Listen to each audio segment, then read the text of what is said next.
Here. Gail Price, Here. Rosen, Here. Lance Smith, Yunan Song, Here. Tim Steele, Here. Lakiba Pittman, Here. Si Zhang, Alex Liu, Yeah, here. Keith Rectal, Here. Doria Suma, Here. Waldemar Karmelski. Here. Sorry. Okay. Only 2 absent. Lund Smith is here too. I probably Oh, missed. Lund. Well, Yeah, you. Okay. Okay, that's good. Great. Thank you very, very much. Yes. Okay, so thank you all for joining us today, and realize it's very hot wherever most of us are. And so we're probably really wishing we could meet in City Hall right now. We already were wishing that. Now we're doubly wishing that. So I want to thank you for trying this virtual meeting. We have 2 hours scheduled. Please do, if you need to, take a break. If you need to get water, if you need to use the restroom, just turn your camera on off or put yourself on mute. Go ahead and do whatever you need to do. So please don't feel like you have to just sit here glued to your chair for 2 hours straight, because that might be a long time. So we'll just kick off a little bit with what we're going to be doing tonight. We'll be hearing first from each of the creators of the additional alternatives. We'll display them on the screen. Those folks who created will have about 3 minutes. And so please try to be timely to share kind of what is the vision of their alternative, really what's the crux of it, what's different. And then we'll have round robin comments. So this may be similar to folks who did the homework. Thank you for doing your homework. You could put a little more color on it if you'd like, or add some kind of more description if you want. You can think about 3 things. Maybe what is one aspect of that alternative that you appreciate the most? What is one aspect that could be improved? And what's one aspect that's included in that alternative that you think might be missing from others? So these don't have to be precise, but those are 3 guiding questions you might have. And you can also make other comments if you want. If we get through the round robin for each alternative in more than the time that's allotted, which is 1 minute per person, then we may have a little bit of time perhaps to ask some questions of the creators of those alternatives. And really the goal tonight, kind of where are we going? How are we going to get there? The goal tonight really is listening. So please do your best to really listen to other people, to try to understand what their perspectives are, try to take it into account so that as we go forward, we can integrate and try to reach consensus. Our proposal, which we'll also discuss for a few minutes later tonight, is to have 2 smaller group meetings to break our larger group up into two group meetings so we can have a little bit more dialogue, since it will also likely be a virtual meeting in June. And that we'll have 2 group meetings in June. Each group will be distinct and come back together in July, really with the hope that in those 2 meetings that we have that are separate, we can really talk about what are the 2 alternatives, try to get from all these many versions down to 2 alternatives that we can then bring forward to our decision makers to say, you know, here's 2 options, here's 2 ways to get to the goals and the vision that we have laid out. So that's what we're working towards. And tonight is a lot of listening, a lot of sharing, and really just trying to hear each other so we can know what's important to each other and reach consensus. With that, I'm going to turn it over to oral communications. And so we'll go to the attendees to hear if folks have any comments on things that are not on the agenda. And then we're going to go over to you, Angela. So Angela, you'll have our first, you'll be presenting your alternatives first. And you also wanted to share a few minutes about the overall activity. So you'll be up after we hear from the comments. Thanks. Okay, so going to our attendees list. If you are an attendee of this meeting and you would like to speak on an item that is not on the agenda, if you can please raise your hand. And I believe the raise your hand function should be in your participants tab. So if you are here to speak on an item not on the agenda, can you please raise your hand? I'm not seeing any hands go up. They might need direction on where the raise your hand tab is. It's at the bottom. Yes, that's a good point. If it's at the bottom of your screen, if you're looking for your little hand, it should be like a little hand sign. I don't see it. Or if you are using any cell phone to dial in, you might not see the raise hand option. You need to click some setting. If you're on a phone, you need to click *9. I think On everybody mine, on the on computer. mine, On a it's under laptop, more. It's it's- under the 3 dots that say more.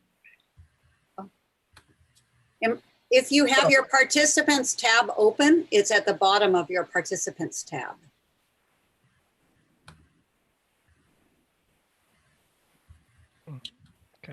Is anybody here to give public comment at all? Raise your hand. How about we'll just try that. Okay, we have one person. Oh, their hand went down. They found their button though. Anybody else? I see one person. Just give it like a little bit more time in case folks are having trouble navigating. You've got quite the fan club, you guys. This is pretty exciting. Actually, I see 2 hands that are up right now. I only see Becky Saunders' hand up. I see Ken's hand up to Ken. Okay, great. His hand went up and then it went away for me. So we'll first go to Becky. Chitra, if you can go unmute Becky so that she can have her public comment. And then Nikki, if you can put 3 minutes for the public comment. I can't see actually, Becky. So Nikki, can you see it? I think I don't have. Oh, there we go. Hi, Okay, there is you go. Heather there? Yeah, I'm here. Becky's here. Okay, great. So you can go ahead with your comments. All right, so this is not oral communications. We already did. We did oral communications, so I can now speak to the agenda, correct? No, this is oral communication. Sorry. Oh, okay. And I was trying to make sure that we were getting through to folks because no one was raising their hand. And so I was worried that Okay. there was a breakdown. Well, I will talk later. Thank you. Okay, thank you. Thank you for being here. Okay, and then Ken, we'll go to Ken too, just to make sure. Ken, did you want to speak on oral communications or did you want to speak on an agenda item? Only the agenda item, but I raised my hand so you knew that we were here. Okay, great. Thank you. I appreciate that. Appreciate it. All right, well, we're in business, you guys. Here we go. Okay, so I'm going to hand it over to Angela to kick us off. On my little desk. Angela, you are on mute if you are speaking. There we go. Thank you. I really want to thank Rachel and Chitra very much for helping us get all this together and do it within the Brown laws because it was complicated and I really appreciate their flexibility and their help. And it's really good to see everyone's face again. I'm very happy to see you all here. And I'm really pleased that we have this opportunity to continue to work together on the project, which, you know, it could have been otherwise. I'm really clear, there's no question that the pandemic is going to change things in this world in general, but I don't think we should wait to see how it's going to change things before we start making our recommendations. Personally, I think we should jump right in and make some strong, clear recommendations before someone else does. Regarding what we hope for our neighborhood and the future of our neighborhood. Secondly, I want to let you know that when I brought all the Legos home with me after the community workshop, I was really intending to invite every member of the working group to come up with their own plan. And then just as we were getting started, we had only had a few people able to do it. You know, the shelter in place order came, so we couldn't do it anymore. But I'm hoping that this evening's conversation that we have today will allow all of you to actually make some specific suggestions and give your own creative ideas. And I just wish that we had all had the chance to play with the Legos. So I want to say a few things about the proposals that we did come up with. First of all, they're clearly, obviously not professional, except maybe Terry's. That looks really professional to me. But the rest of us are playing with Legos. The measurements are just approximate. They are based, though, on the measurements and the apartment sizes and things like that P&W used when they gave us their alternatives. So the sizes and of the buildings and things like that are that kind of, based on those measurements. But what they do, which I think is most important, is they all reflect the vision that we came up with. And I don't think I have time to read the vision, but you can go back and read the vision that we came up with, which was wonderful. And all of the alternatives that we have come up with, the proposals that we've come up with, while they're not professional, they do reflect our vision. And I think that they do show that features that we care about can actually be included in a reasonable proposal. I want to thank all of you for studying and taking the time to look at what we've come up with. And I do think that having done that will allow us to talk about the proposals in an informed and more efficient way. Otherwise, we would be taking too much time to go through them all. So this way we can just cover them all in 3 minutes. And I want to cover a couple of assumptions that we made as we created our designs, because they will help answer some questions that then won't have to come up. First of all, I assumed that no property owner should be expected to make any changes to their property unless and until they're ready to do that. So that's my first assumption, that no property owner should be forced to do anything. And then the question becomes, if no property owners are going to be required to make any changes, how will changes happen? And again, maybe I'm wrong about this, but I think that it's been suggested to us that we can incentivize changes by making changes in the zoning of different parts of the NVCAP area. I think that's how it's done. And of course, if we have a vision, we can encourage people to recreate that vision through the city council. So therefore, current uses of the buildings that are now there could continue until the property is sold or it's remodeled or rebuilt or whatever. That's my understanding of things. It's also an assumption that most of the buildings will be self-parked or have underground parking. Open space or parks could be bought with, there's a term for it that Gail actually told me. It was a, I can't remember the name of it, but where the property owners actually, an assessment district or something like that. Is that correct, Gail? Yeah, okay.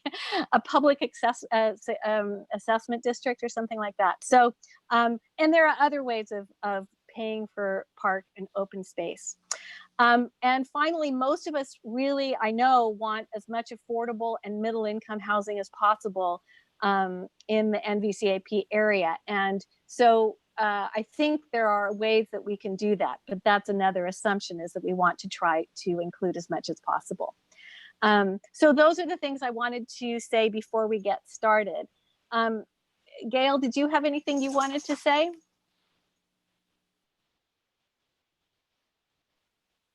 No, thank you. You're doing a great job. Can you hear me? I heard you. Yes, thank you, Gail. Okay. Okay. Great. So with that, what I'm going to do is share my screen, and hopefully you guys will be able to see my screen. What's going on? Okay. I can see why people have multiple screens if they do screen work all the time. Of course, now it's like not letting me share, which has never happened before, because I don't know why. Portion of screen, share, open system preferences. Great. Allow.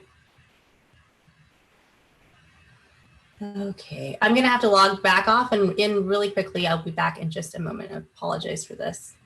You just don't like us. Oh my goodness, my secret's out. Just kidding. All right, I will come back in 1 moment. What do you all want to say about Rachel while she's gone?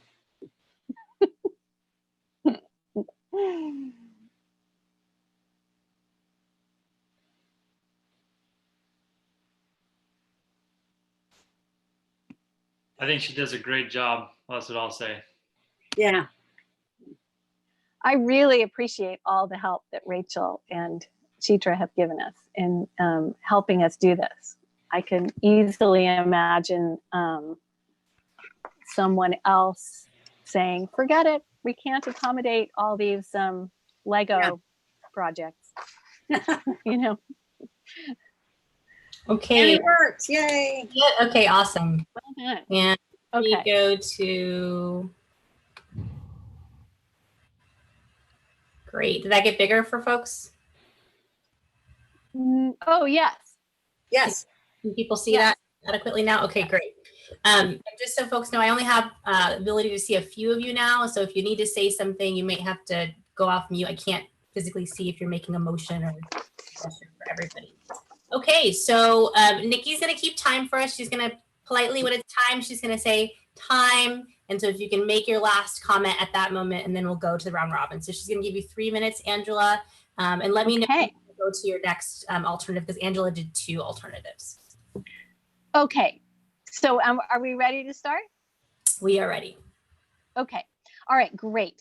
So yes, I did 2 alternatives because I did the first one, and then I invited other people to come over before the shelter in place order started, and then mine was sitting on the dining room table for weeks, so I created a second one. But they're very similar, and I'll point out first of all what I like about both of them, and that is they each have a town square and park space right next to or adjacent to the historic cannery building, which has been refurbished, on the bottom of floor of which is a pub or a cafe space so that families can sit outside in the town square area, kids can ride their bikes, families can hang out together, and we can actually have community. This will happen again in our lives. I'm sure of it.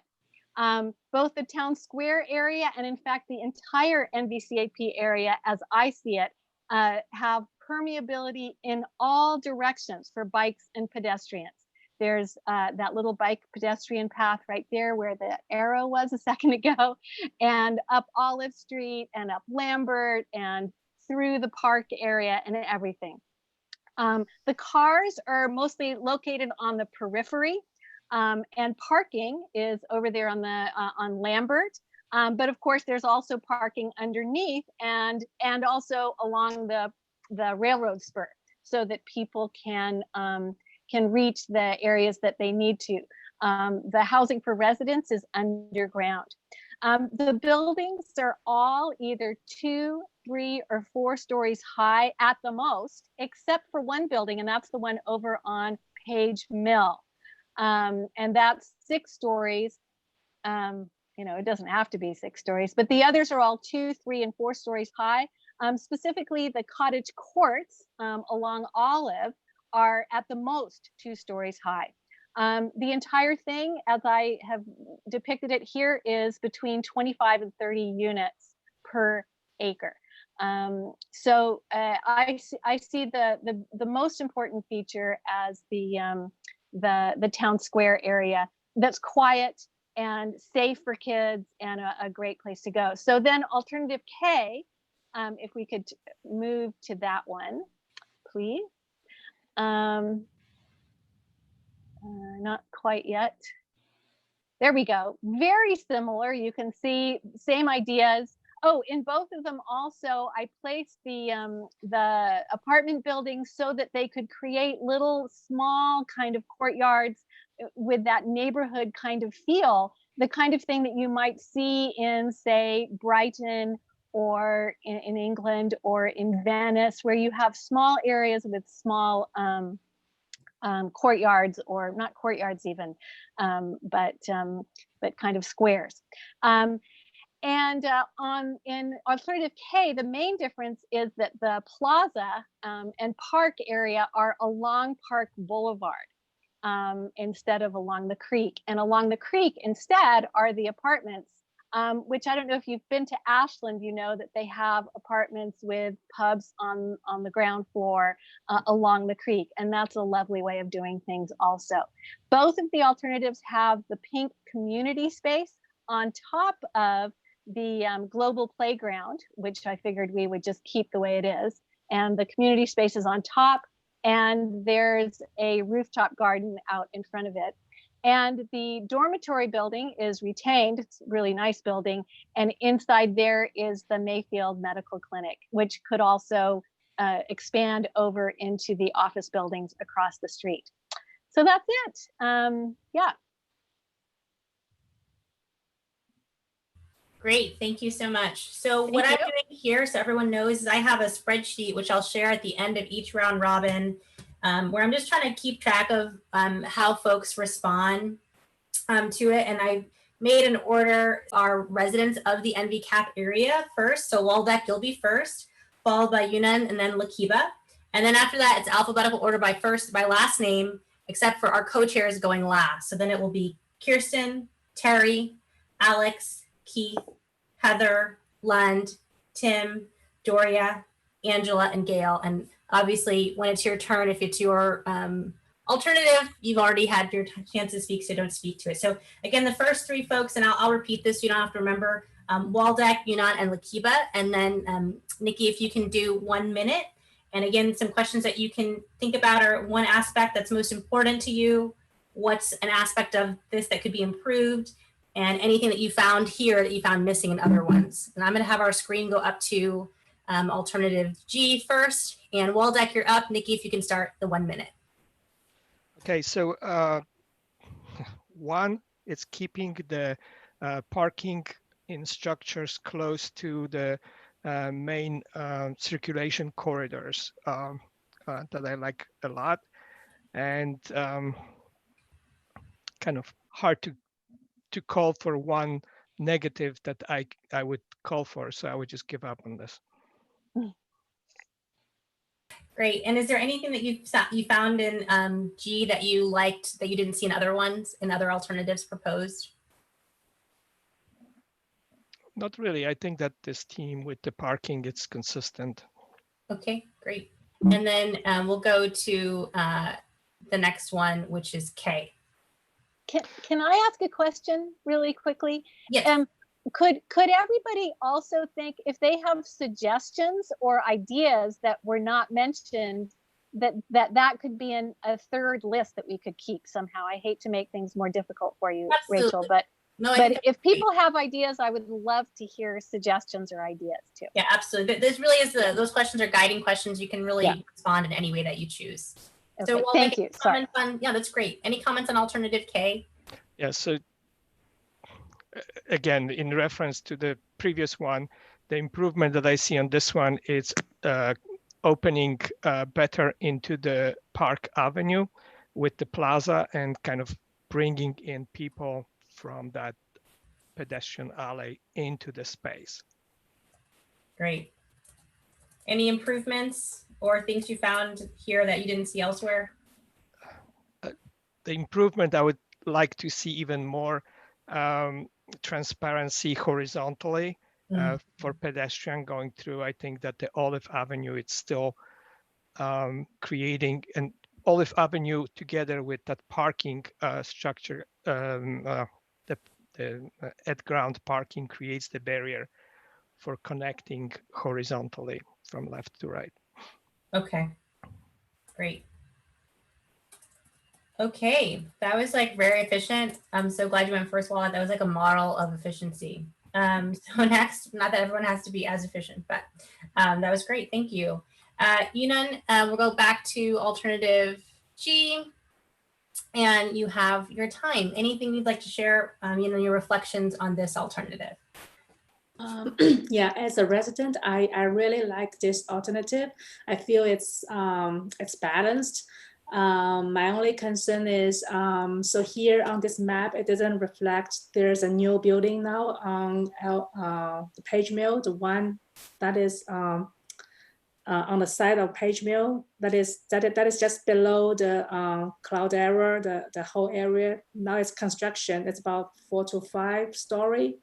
So I feel if we add a lot of buildings in the Cloudera parking lot, the residents on Pepper and Oliver, they are really surrounded by all the high buildings.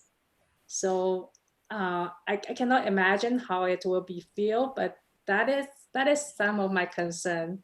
So I feel for the residents in this olive pepper, at least one side should be opened up. Okay, so one side should be opened up. Yes. Okay. And the other thing is, so currently the traffic from the Cloudera parking is through the Park Avenue, Park Boulevard, and there's one exit on Page Mill. So I was thinking, how was the traffic flow will be look like when we add a lot more units in Cloudera parking lot. Right. And also, shall we? I was thinking maybe Olive Avenue can be a more pedestrian bike lane. Yeah. Okay, great. So I know your time already expired. Thank you, Nikki. We're just gonna move quickly to the other one. If you have any comments that you didn't say on alternative K that you wanna make sure that we know about. Oh, I think for this one, it's very similar to alternative, the previous one. So I have no additional comments here. Great. And then just for everyone's knowledge, if you do have a comment that is similar to what someone else said, you can just say, oh, yeah, I agree with what that person said regarding that, if you would like to. All right, and so we'll next go to, thank you, Yunan, to Lakiba. Lakiba, this is alternative G. If you are on mute, if you would like to share anything regarding this alternative, we would love to hear from you. Unmute, hold on. There you go, you're unmuted. Okay, thanks. So I concur with what was just said. I'll just, in terms of the look of not encroachment, but intensity, I guess I would say, of building up around the residents that are on Pepper, a little bit of Ash and Olive. So that looks quite intense. And then also, is that a rebuilding of new cottages down Olive? I wasn't sure what. Yeah, to answer, it's only when people are ready, if when it's the right time, okay, then cottage courts could be put in. That's just a suggestion. Okay, so my comment on this one versus the other one, which you could switch to. Okay. Oh, sorry, it just takes a little minute. There okay. Okay, it looks like there are no cottages. On the other one, there's cottages, it looks like, on my property. And on this one, my property is like it is, and the cottages are to the right of me going up toward Park Boulevard. So, of course, I'm liking this potentially a little better. And I also do like the opening in the middle that goes out to Park Boulevard. This isn't my favorite, but the parts I guess I would say, I could potentially live with is that it didn't disturb my property.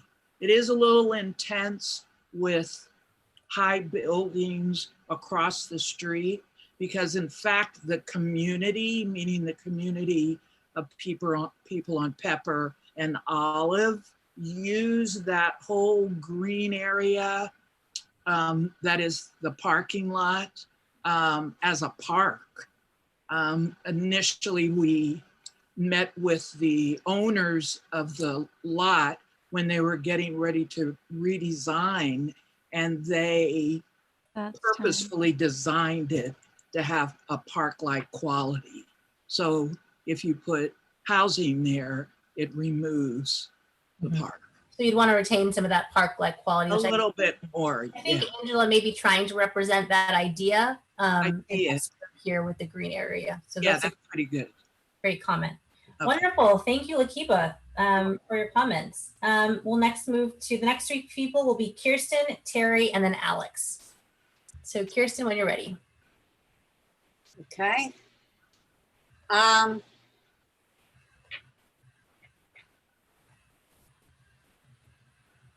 I really like the bridge that's in both of these plans. I like that the clerestory section of some of the architectural charm is retained from the Fry's building. I like that it respects the primary, the upgrades that have already taken place to the portions of the Fry's building that have been updated by Digital Playground or whatever it's called. I don't know if that's the right name.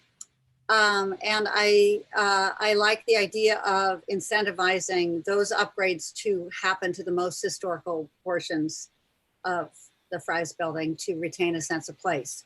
I also like the addition of density, especially close to Caltrain.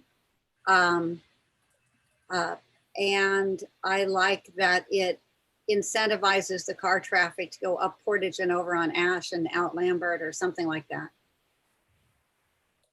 Great. And then do you have any comments you want to suggest, make suggestions for improvement, or do you want to go to the next alternative? I think care should be taken to the treatment of the, I guess, western side of the Cloudera site as it faces Ash. And I wanted to also, second, I kind of adore the idea of as people turn over properties, if they want to put a duplex on their site, they should be allowed to. If they want to combine two sites to make a fiveplex, they should be allowed to. But so. Great, thank you. And then we'll go to this one. Any comments for alternative K? The only thing I want to add is that I do see the benefit of opening both the retail and the park space out towards the bike boulevard, because we're assuming that's a source of customers. Some of the retail studies show that bicycles make very good customers if they can see the retail from their bike. Great, awesome, thank you. Okay, next we'll go to Terry. Hi. The reason I'm not using my video is because of my bandwidth, so that's the reason why you don't see me. I wanted to say a couple things. First of all, of course, having my own alternative, this is obviously probably not my favorite, but I do think there are some good qualities here. I think the park space is good. I would like to see more park space, to be honest with you. I do have some concerns over the office space. That concerns me quite a bit. And Terry, is it the location or the quantity of the office space? Having the office space, period. Okay, got it. I do have some concerns about the density and the traffic flow, because I'm wondering how impacted, for example, Park Boulevard and of course Oregon Expressway, I guess Page Mill Road, is going to be impacted by this massive traffic there. Again, I'm not quite sure of the number of units total involved, but I think all of that needs to be factored in. And because of course the neighbors, having them have access to their own residential streets is important, I think. Let's see, the other alternative K, if you want to go to that. All right.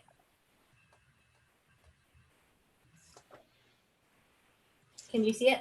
Yeah, I see it.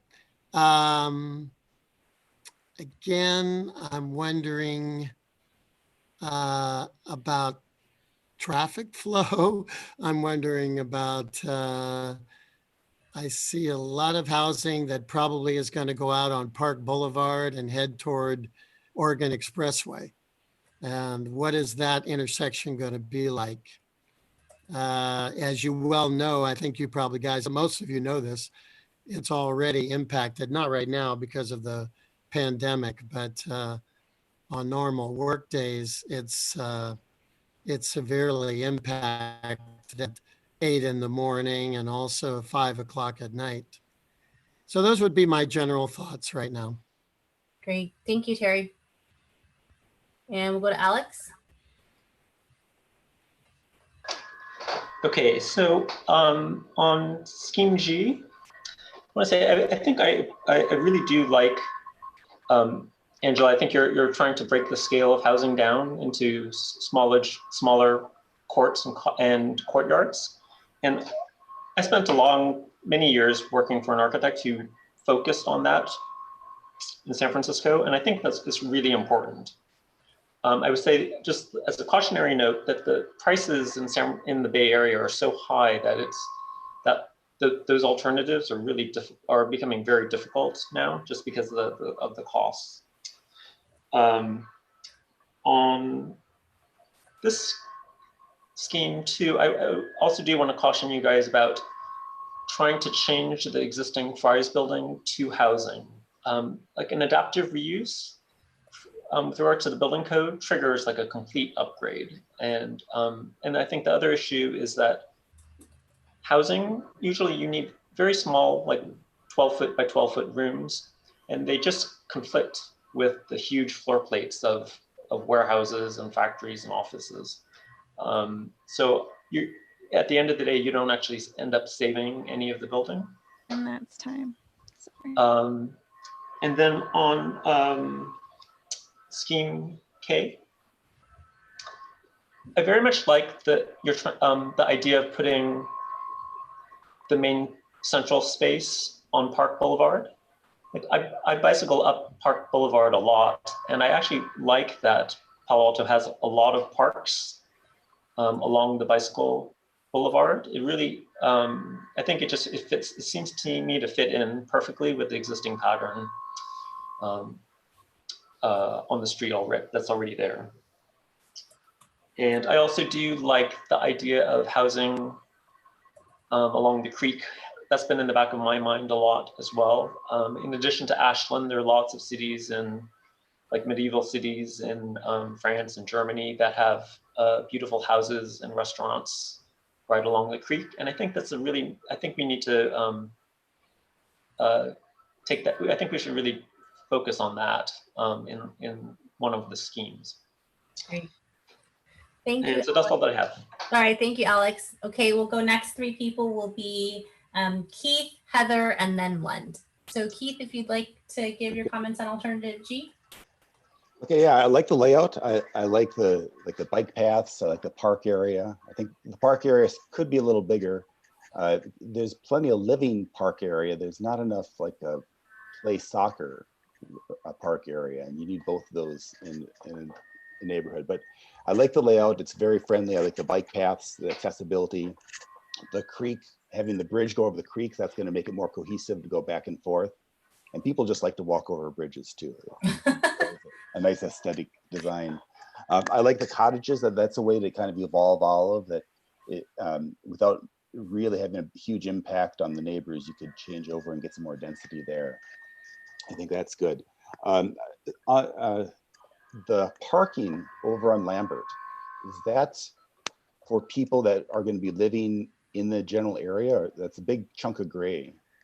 Angela, can you discuss that? Yeah, I put that in there just because people are worried about parking. I could see it being housing instead of parking if we have enough parking otherwise. I mean, that would be fine with me. And also, I guess if you're going to have some retail, you need to have some parking, but yeah. I'm fine with if there's enough parking underground or elsewhere that turn it into housing.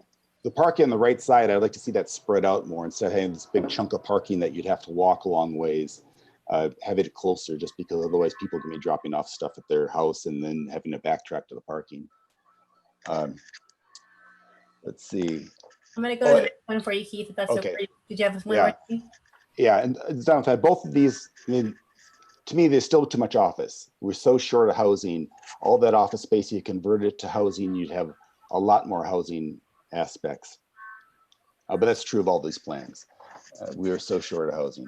But I like, I went back and forth between these two. I think I like this a little better. I like that open plaza that has a lot of options for like movies in the park and that kind of recreational stuff, concerts on Sunday afternoon. Like Alex said, I like the housing along the creek. That could be very attractive, especially if you renaturalize it. So I think I like this a little better, but they're both nice layouts. I like them. Great, thank you. Heather? Yeah, so for alternative G, I really like the plaza feel that you've created in the different spaces. I like that a lot.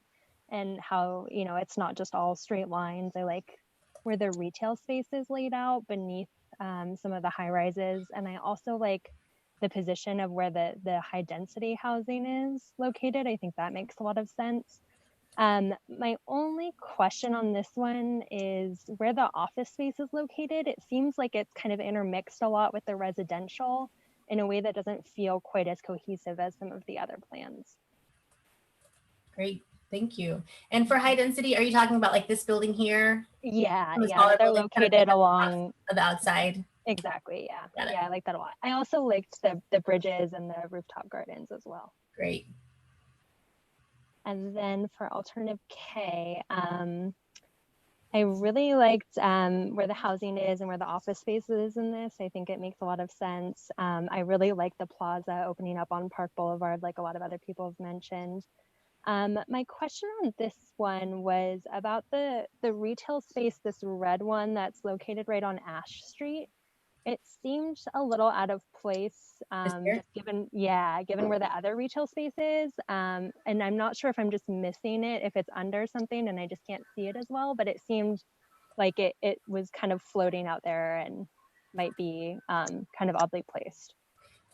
Just to answer that really quickly, Yeah, it's thank you. part of it's because I go and look at that dormitory building, and it's just so beautiful right there. It's the perfect place to put a little cafe and be able to go and work on your vegetable garden right next to the creek. I mean, it's lovely. I love that then. I was picturing a store for some reason and I thought that seemed kind of weird, but I love it, especially I like your idea of the pubs like along the creek there. I think that's a great idea also. So I like this one a lot. Awesome, great, thank you. And then we will go, we already forgot who I said was next. Goodness, my computer's also failing me again. I think I'm next, right? This is Lon. Oh, yes, you are Lon. Thank you. No worries, thanks. So a lot of great things have been said. I'm going to focus on just a couple new topics here really quick. So again, I think the housing emphasis is great. Green space is great. Angela, you said something when you started out that I think is important to keep in context to all these overall schemes. What you said was we try to come up with plans to incentivize development through changes in zoning. And I think just overall, that's a really important concept. And I think definitely part of this plan does that. I do think there are some gaps though. Just as an example, if you look at Ash and Lambert, where you have all those yellow Legos, a lot of what's on Ash and Lambert right now are office buildings or smaller, one story, call it 5,000 to 10,000 square foot office spaces. I think realistically, to incentivize development, there's going to have to be some trade-off between letting developers keep the office they have and then adding housing, but they're not going to say, I'm going to do away with 10,000 square feet of office and then build housing. It just doesn't economically work. So I think there has to be some acknowledgement of the kind of economic incentive used for development. And unfortunately, I think that those economics will probably stay in place for a long time. But I do think you would see some development if you said, hey, you can keep what's there in office, allowable square footage, but then add to it to add to the housing stock. So that's just one other thing to throw in the mix here if we want to look at mixed use. I do like the green space in this plan. One other just question though, and this is a staff question you can answer later. So the bike path that's going through Olive and Ash, and that happens to be our property. So the question is, is that going to be eminent domain? Is it going to be transfer development rights that we can throw into another project that we have in the area? What are kind of the ideas on that? So, yeah, that's great. And I think those are good questions about how that connection would be. And I think maybe Angela just wants the idea of there being a connection, and what that looks like would definitely have to be worked out. And then did you have any additional comments for alternative H? Or sorry. To alternative I went too far. Oh, you're good. I think G and K, in my opinion, are very similar. I think they have a lot of similar qualities. I echo what Alex Liu said about, because you have kind of smaller cottage type feel multifamily, it's just expensive. So if you're going to go underground and have those kind of smaller clusters of apartment buildings, it's just going to be super expensive to build, and it probably won't happen. I feel similar to the Creek. I know there's some strong feelings about the Creek, and I do think it would look great, but it's also just so expensive. The combination of apartments and the bridge and the Creek improvements, it just won't economically happen. Got it. Excellent, thank you. All right, so our next three folks, we've got Tim, Doria, and then we'll bring it back around to Gail. So Tim, alternative G, any comments that you want to provide?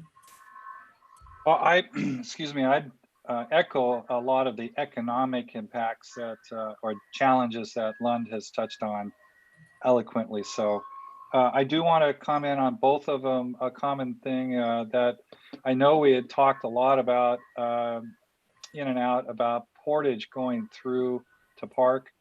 And in both of these options, the way the Legos, I know they're not perfectly scaled, but I don't think either of them really envision that portage connecting through to Park.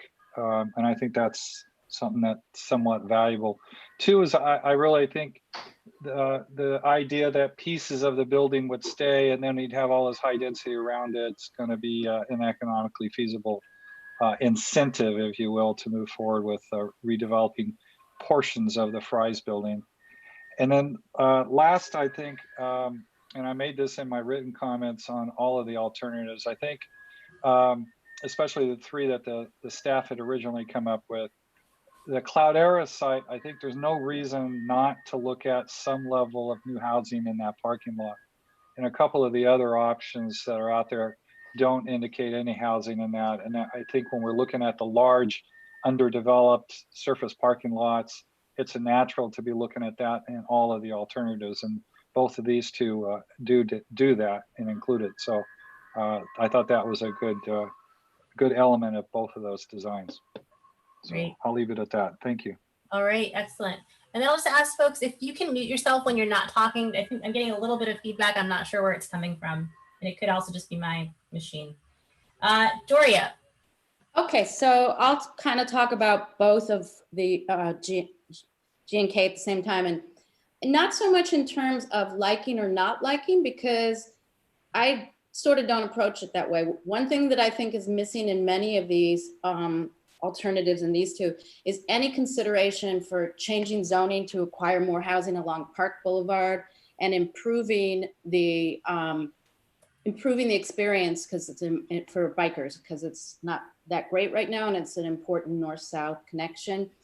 And the other thing I will say is I think these are lovely ideas, but to me they don't seem like planning, because they assume that you're going to, they assume that like Fry's is going to sell the city part of that land, part of their lot for the park, and they make kind of assumptions about where that community medical facility may be able to end up. I mean, these plans depend on the city acquiring a lot of land, which I don't know if the current owners want to sell it or if that's realistic enough. So, but I appreciate some of the ideas. I also think it's important to remember that the lots along in the Olive Pepper R1 area are small lots. And I don't know how much more you can achieve on those lots than you already can now, because every one of those houses can have an ADU and a JADU. So I'm not sure how much utility there is there. And, you know, like making an assumption that the big warehouse buildings, which is the third biggest lot, that you've made a public parking facility, you know, that's now an office space. And it's making an assumption that somebody would like to have a use that reduces a revenue stream, which I think is unlikely. And I also don't see any utilization of the parcels that are already on the housing element in this area. And I also don't see any sort of projection of, so a lot of this whole area is CS zoned. And so I don't see an optimization of the potential of mixed use in CS. So for me, it's not that I don't like them, and a lot of the ideas are really good. They just don't begin to feel like a planning tool to me. So that's my observation. All right. And does that go for both of them? I don't know if there's anything particular features of either that you want to point out that you maybe do like or do think are interesting concepts. Like, for example, this one has higher density along El Camino and Page Mill, if that's any of those aspects. Are you asking me? Yeah. Oh, so I think it's very unrealistic to project those yellow buildings on the corner sort of a Page Mill. Those have recently been rebuilt. So they're not, those buildings will be there for 50 years. They were just rebuilt. So once again, I think that's kind of out there. And I have envisioned, so if you look at the upper left-hand corner, you can see the big mixed-use building that has, I forget how many units. It's in the upper left-hand corner. I would like to continue, since the rest of that is basically GM zone, which is not a use we have there anymore. There's one GM use, I think. I would like to continue that pattern of mixed-use residential along Park Boulevard and consider ways to improve the bike boulevard. I think there's lost potential. I mean, the GM really doesn't belong here. The ROLM, that is the Cloudera site, really doesn't belong here.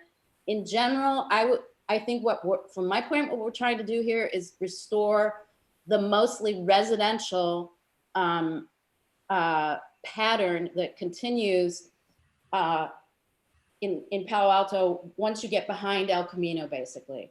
So, and I also don't appreciate, and I don't know how realistic it is, chopping the Fry's building up. That just, so.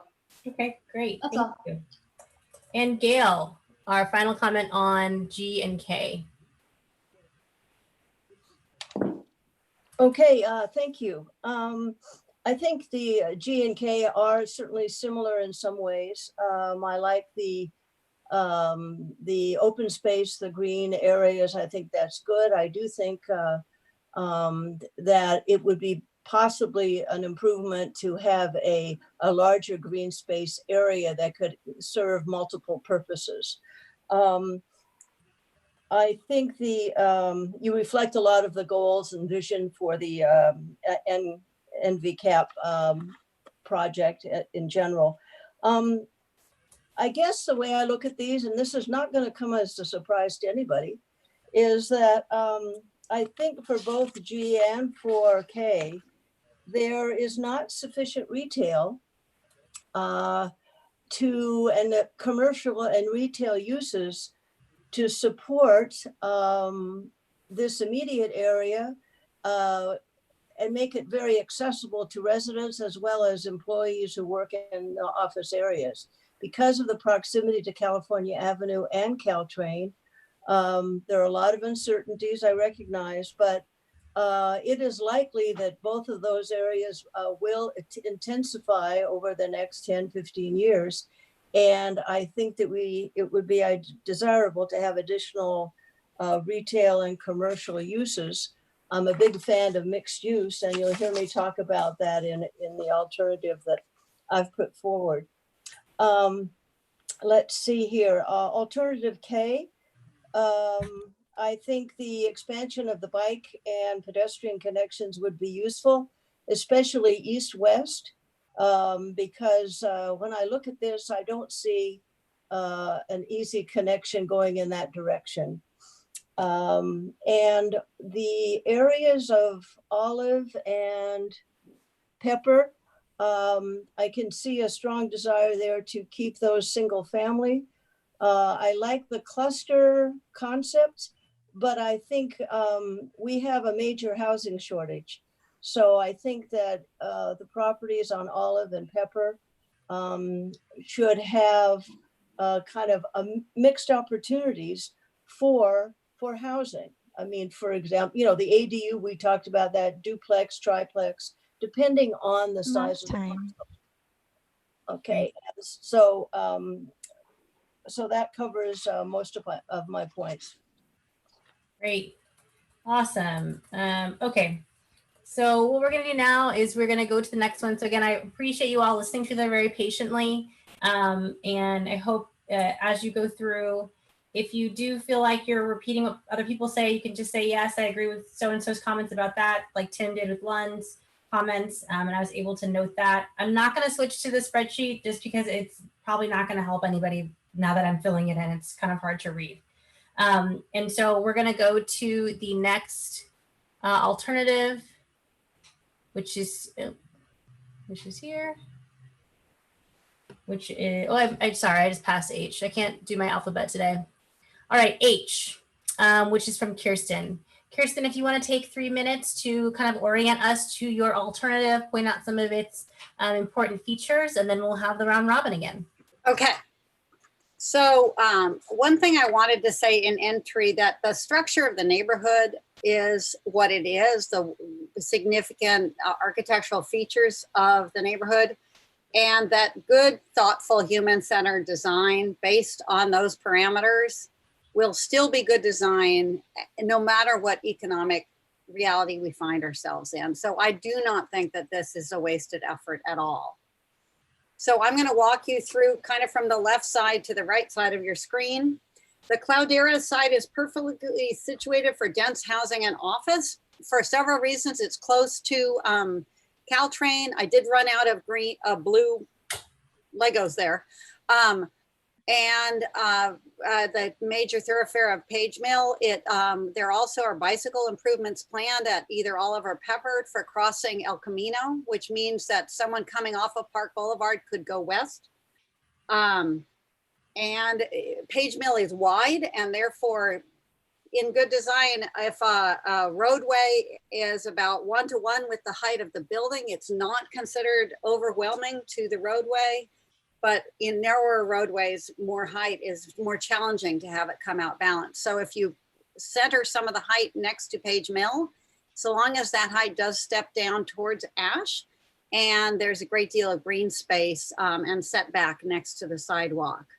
Lots on Olive and Pepper should be protected from being combined into single family housing. Current law says that you can't combine 2 residential lots into a residential lot of over 10,000 square feet. The lots in Olive Pepper, many of them are 30,000 square feet, or 3,000 square feet. So if you combine 2, you wouldn't hit that limit. So they should be preserved in some other way. However, you should be able to build ADUs or duplexes, or combine 2 lots if you're going to create more than 4 units on that 2-lot combination. And I think that would be a sensible way to increase density on that. This project does preserve 340 Portage, or at least parts of it. It's very hard to create a sense of place and neighborhood identity, and very easy to erase history and charm. And we see it all the time in California. We're not a very backwards looking culture. And I think that it lessens the charm of our neighborhoods. I think that allowing a prospective tenant to respectively rehab that building at their expense is a win for the future of this charming structure. And retail or office, either one, allows a practical use of a large floor plane structure, which, as was mentioned, is not beneficial for housing. Portage is the spine of this plan. It's the entrance from Portage, from El Camino to Ash, is sort of the grand entry to the site, allowing glimpses of the green spaces and retail further down the block. It allows, and then further up Portage, it does go through to Park in this plan, but it's slowed significantly so that bicycles, pedestrians, and cars share at very slow speed. And this can be accomplished through street treatments and bulb outs. I observed a lot of streets in Amsterdam. I recently was lucky enough to travel, and that where cars and bicycles and pedestrians cohabitate, so long as the speeds are slow enough.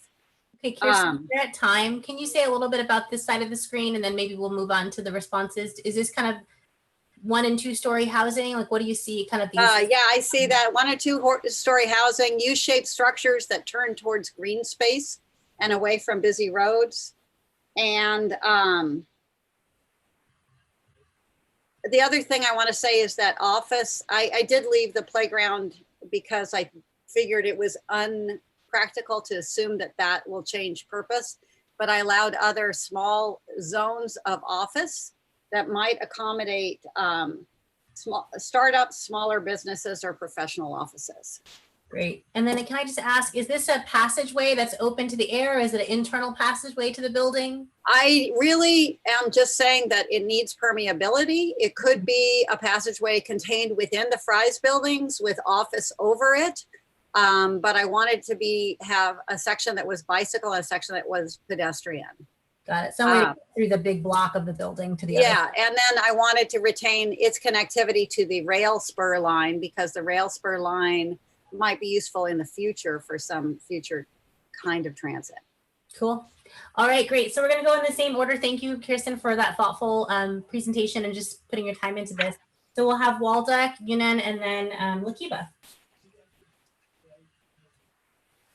So Waldeck, if you'll unmute yourself and share your thoughts or questions about alternative H. So I see I was the only one who took seriously your idea of one good thing and one bad thing. All right, I'm not gonna make a mistake like that again.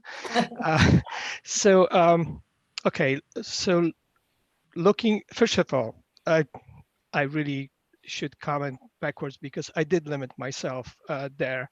That I think one of the more critical elements of pretty much all of the schemes that I saw was that we all seems to be thinking that greenway typography it's better than the courtyard private enclosure, and it's throughout all of the schemes. That's why I didn't mention this thing with Angela, because it just keeps repeating itself, and I think it's definitely the right approach.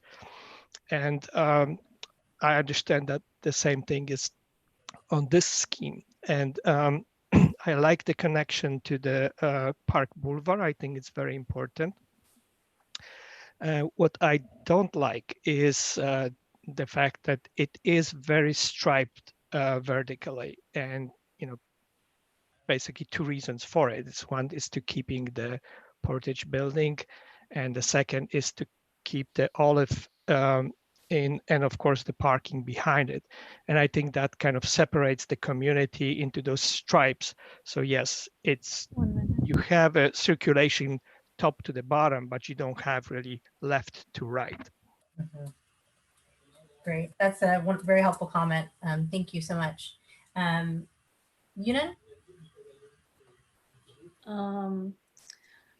I like the way how this alternative keep existing residential on Pepper Olive. So there's no touching to any of the housing here, because I feel we can, as we were thinking a long-term, like 10 or 15-year plan, surely we can have some proposal, but we should not add these, like how many more units we can add by changing existing residents into the consideration, because not each individual, they will agree on that. So I feel we'd better not put these number of units into consideration. So just leave existing residential as is, and we can think other plans. And so for the rest, I feel I like how they keep this green area on the cloud area parking lot, because I know for a lot of residential here, we use it as a park, a small park. And I also like the idea to keep the Fry's building, not breaking into multiple buildings. But I do feel it makes the more of the new buildings on the right side of the map. So I feel it probably is not that balanced. Yeah. Okay. Could be a little more balance between, there's a lot of new stuff on the right side, but not so much on the left side, maybe. Okay, great. Thank you. And then we have Lakiba. I ditto. I almost can't add to that. I absolutely agree about,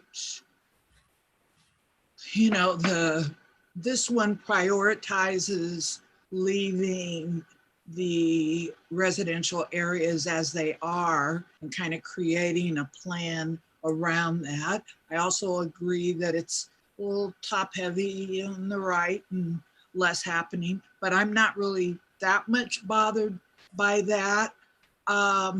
It does seem to include somewhat equally all of the components, meaning there is office space, there is retail space, and there is residential as well as the natural components that are still there. So I like that, and I like that little, looks like pathway up to, that's open up to Park Boulevard. This pathway here. Yes. On Portage. Yes, that is a cut through, right? It Yeah. goes all the way up Portage up to the park. Yeah, I like that. Okay, great. Thank you very much. Kirsten, that was yours, so you don't have to say anything else. And then we'll go to Terry, Alex, and then Keith. Terry? Okay. I do like the fact that the Fry's building is adaptively reused. I like that very much. I like the fact that I think the pink building is the small white office building that's historic as well, as that's being reused. So I do like those aspects.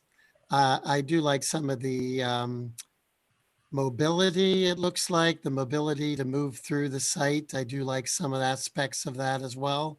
I like the fact along the creek, there's more, certainly a walkway or a space there, it seems to be.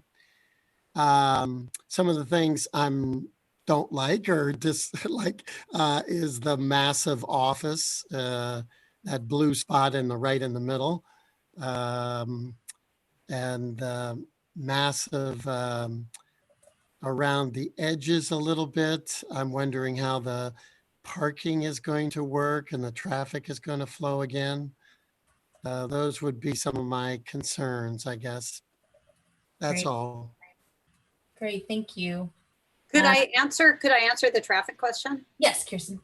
Okay, so my vision is that traffic is very permeable up from El Camino, and then it has options of either cutting across between Acacia and Portage, cutting across Ash to the parking structure that's next to the clinic area. And then it's true there's not much connection between Olive and Portage for automobiles. But I think there is a little hard to see. There's a connection, I think, here that's ped or bike, right, Kristen? And then someone could come up this spur and then they could go across here. Yeah, there's several horizontal pathways and often parallel pathways, with one being prioritized for a car and one being prioritized for bikes. Similarly, there's a little path here. You may not be able to see it, but I think there's a path that's connecting here as well. But you may not be able to read that. Thank you. Alex? So I think the thing that I like and also dislike is the preservation of the railroad spur. So I actually do like that idea, and it used to be in our bike plan, but it was taken out. And I think it's potentially a great idea, but really only if it connects through Stanford to Bold Park. And I think that's going to be a really difficult issue with Stanford and their leaseholders. And Stanford generally doesn't like any paths that chop up their land into different parcels. But I love the idea if it could happen. But I think that's going to be a really difficult one. So that's all that I have in this one. I also do like the corner park at Ashton Olive. I've been thinking about that as well. Okay. And so that's it. This park here. Yeah. Corner park, great, awesome, wonderful. Thank you, Alex. Keith. Okay, I like the retail.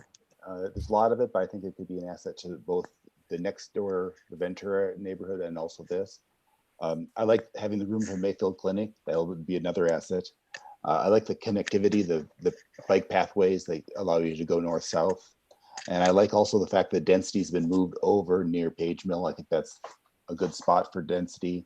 And I like the fact that it does ramp down to protect the neighbors. From my dislikes, has some parkland, not enough. We need more parks, and also too much offices. I'm a broken record there, but not enough parks and too much offices. The recurring theme here. It's okay, at least you're consistent, Keith. We appreciate that. Heather? Yeah, so my pros here, I really like the rooftop gardens. Also probably a broken record on that. I like that they're on lots of different buildings here too. I also like the reuse of the Fry's building. I think that's a good idea, and I like to see that incorporated in these plans. And I also like that you've prioritized the existing housing in the area. And I know it's a challenge, so I appreciate that. Moving on to some of my questions and maybe cons of this plan, I was wondering about there being enough parking given the amount of office space and the retail space that's been added, and where the parking is located too. It seems like you have to go in pretty far rather than it being closer to El Camino. I don't know that I have a better alternative of where it would be, but it just seems like it would cause more traffic issues perhaps. I also thought that it wasn't that balanced, as some others have pointed out, that there's a lot of stuff happening right along Park Boulevard and over on the right side of the map. And the office space also, there is a lot of it, but it seems kind of spread out and mixed in with some of the residential spaces, which I just think might be a little jarring. Great. I think if I may, with the parking, Kirsten, correct me if these assumptions do not hold for your option, but I believe the residential is imagined to be self-parked, meaning there might be underground or some type of ground level parking so that each unit has its own parking space in its property. Is that correct, Kirsten? So I was assuming that the new structures were self-parked, many of the new structures. I also, I don't know if you caught, but this, these are 6 stories over on Page Mill. So there is more density than perhaps it appears like. Oh, okay.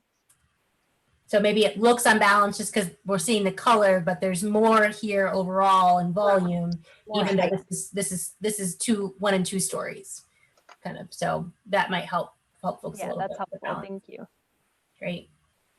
We'll go to Lund and then Tim and then Doria. Thanks. So I think this plan does a good job of, again, addressing need for more housing. I do think we could go even more housing. I think it could be more dense than what's shown here. That's my main comment on the housing front. And then mostly I have some questions. So on what used to be the Fry's building, how much office is shown in this plan compared to what's there now? So I don't have to get a response to that right now, but that's just a question. Then is the pink, is that where the Mayo Clinic is envisioned to be? Is that the idea there? Kirsten, do you want to answer that about this? Is this the clinic? Hopefully, if possible. Got it. Okay. So the idea is Mayo Clinic's here, office is all the blue. So my other comment is on the retail. I'm not saying one way or the other, but I do think in this environment, we need to be careful with retail. Probably all of you realize that retail is just getting killed in this pandemic. And I personally feel like retail really needs to be centered now in very core locations in order to survive. It doesn't mean we can't have little cafes and some retail in key locations, but I just think we need to be careful about retail. I feel like this center red could work, for something like Tim's talked about before, like a smaller Target like a specialty type of a business in there, but we can't overdo the retail because the retail really is changing rapidly. And I don't think it's going to return to how it used to be in many ways. Right. That's very, very good. Probably leading into Tim's comments. Tim, what are your thoughts on this idea? Well, it's pretty easy to follow, Lon. Well, to be consistent, I do appreciate that Portage in this scenario is going all the way through to Park. And to answer, I forgot who it was earlier was asking a question. I believe the Park plan has, or one of the bike plans has always talked about that being an extension connection through there. So I don't see any reason why we can't try to respect that, since it does respect the existing position of the Fry's building. Second is a kind of echo Lun's retail. Even with this COVID, it's really knocking the teeth and things, and it was already getting hit pretty hard before. One of the real challenges with this particular site and retail is there is no frontage, there is no identity, there is no surface parking, which is very important to some retailers, especially the mid to larger size.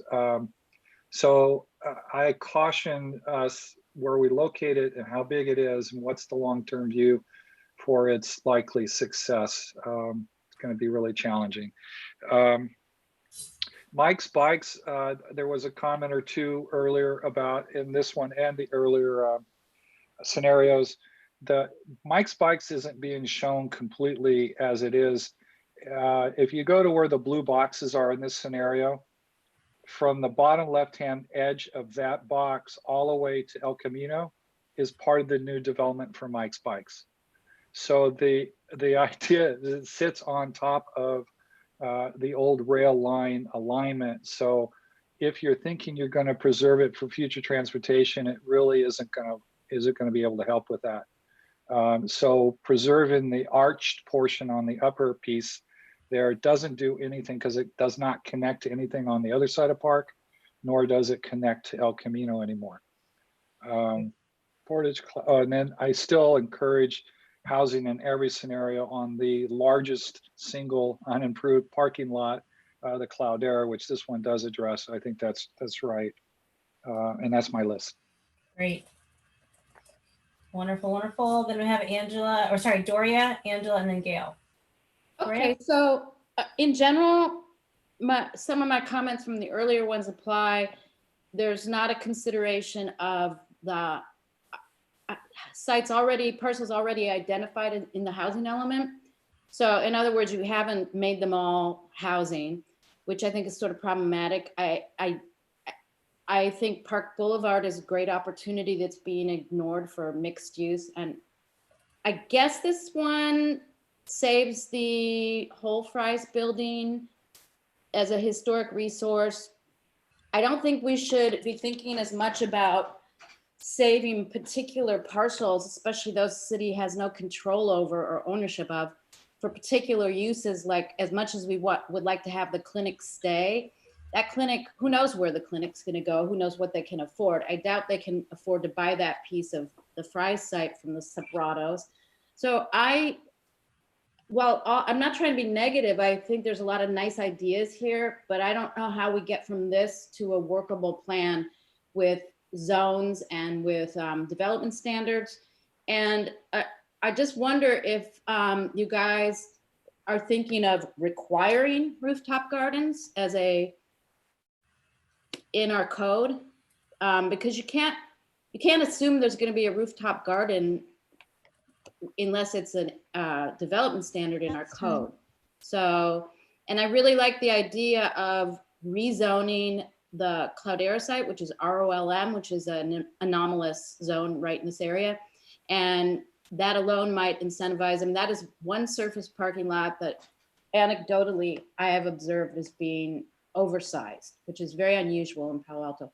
So same problems for me, that we're making assumptions about private land that we probably can't acquire, and not looking at the potential of the CS zone. Right. But I do like that the R1 area has been left alone in this plan because of the potential of, there's small lots and because of the potential that already exists by state law of having an ADU and a JADU on each one of those sites. Great. Thank you, Doria. And then Kirsten, did you want to address the question that was about the rooftop garden, whether you see that as being a development standard that we say, hey, if you have maybe X square feet of housing or development of any kind, you need to have a rooftop garden? Especially on the taller building, it's a way to offset both the urban heat island effect and some of the damage to pollinators that large obstructions to their flight patterns create. It also is an amenity, so it might be something that developers might want to do on the larger buildings because they're an amenity which is owned by the residents in a sense, you know. Yeah. But it does add public benefit. I think it would be very reasonable to in code ask that most rooftops either have solar or a green space on them. Yeah, and there are cities that do have those exact requirements, solar and green sometimes. Great. Angela and Gail. Yes, thank you. Okay. So first of all, I really always appreciate that Kirsten is very aware of the transitional areas from sort of more density over to single family homes. She lowers the height, and that's, I think, always great to keep in mind. And I love that. I also like the park area along the creek, although I wish it were bigger. And I do worry, frankly, about putting cars along Portage. I love bikes and pedestrians all the way up to Park Boulevard. But if you put cars in there, it becomes less pleasant and it becomes more dangerous for families to just hang out and enjoy it. So that worries me. And I like the idea basically of green roofs, but I worry about them too because they're super expensive. So they increase the cost of the building. And they're not accessible to the general public. And people almost assume that they sort of take the place of actual parkland that is accessible to everybody. And that would be a shame. So that's it. Great, thank you. Gail. Okay, thank you very much. Let's see here. I like the recognition of the rail spur and the mention of the medical clinic, because I do think it's important to have social services and human services mixed with, you know, residential, office, commercial uses. In terms of improvements, this plan strikes me as one that has really very low and modest housing densities, and only about half or maybe 40% of the site is showing much change at all. And I guess from my perspective, we have a major housing shortage. And so I would like to see a little more variety in design, height, and numbers of stories. I also think it's important to keep in mind that we are near the Caltrain commercial area and California Avenue. And I mentioned that earlier on one of the other alternatives. We should be assuming that those areas will be modified as well, and probably more intensification. So how does the plan or plans for this area complement plans for adjacent corridors that serve the area? Let's see here. I would disperse retail and office a little bit more. It does feel like it's consolidated, but I also agree with what was mentioned about all the uncertainties regarding the fate of retail and office. And that is a major concern over next 3 to 30 years. So that is one that we need to keep in mind. Great. Okay, so I have not been doing a very good job of keeping time, so it's already 7 o'clock. Also, time flew by. That was how enjoyable everything was, honestly. So it didn't feel like it was going that slowly. So we have 3 more alternatives left. I'm gonna ask if we're gonna just do lightning when we come to you next time. So we're gonna go real fast. If you can try to keep it to less than a minute when you respond. So Waldeck, if you want to give a little orientation to your alternative, and then Nikki, if you want to make sure you just say time loudly so we know, we'll wrap that up and then we'll go back around. Okay. So Waldeck, you're up. Okay, so for me, the two aspects of this project is, one is providing best housing opportunity for middle-class families, emphasizing pedestrian circulation, open public space, shared outdoor amenities, and landscape environment. And the second aspect is taking advantage of its unique location in relation to the metropolitan circulation corridors. And to address that, I created like 3 zones through the space. Zone number 1 at the top is where I concentrate most of the offices in the multi-story buildings, giving opportunities to redevelop the area and also concentrate office area close to the pedestrian access from the railway station, and in the same time keeping their cars close in a parking structure close to Oregon and to El Camino, not really allowing them to drive through the space and park underneath of their buildings, just share utilities. Then the second zone through the middle, that's the residential zone. And although I'm trying to provide a lot of new units in the area, I think this zone should be not overdeveloped, should have a lot of green space. It should be all shared, accessible, very easy for pedestrian circulation in either direction, also connecting to the bicycle network around. And I am also putting the strong emphasis on connecting the space to the Park Boulevard. That's why you have this small park, which is really a public plaza with local commercial, so small restaurant, small service area to catch the people both living in those offices and traveling along the Park Boulevard. Now, the third zone is the zone along El Camino and Oregon Expressway. And I think this should be a buffer zone to the whole area, but also it should recognize the fact that those arteries are actually serving larger metropolitan area. Therefore, it should have some commercial activities there that are serving the larger areas. Those are not meant to be for that particular neighborhood. It will serve this neighborhood as well as any other, but it's basically part of the El Camino development in a larger context. Great, thank you. Okay, so we have Yunan and Lakiba. Your thoughts on this proposal? I feel for the existing residents on Pepper Olive, they're surrounded by all the buildings. That's my initial feeling.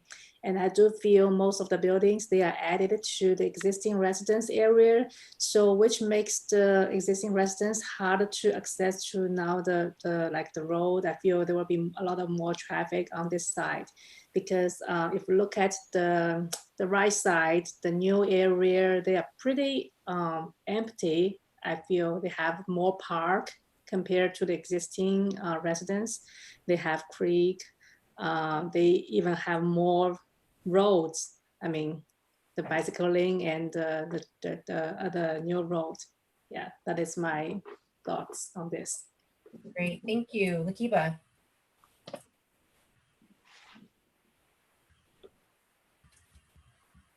There we go. Ditto to that. And also, it seems like, let's see, sorry. Is just a lot going on. It is a lot And packed into it does look like a design might, excuse me?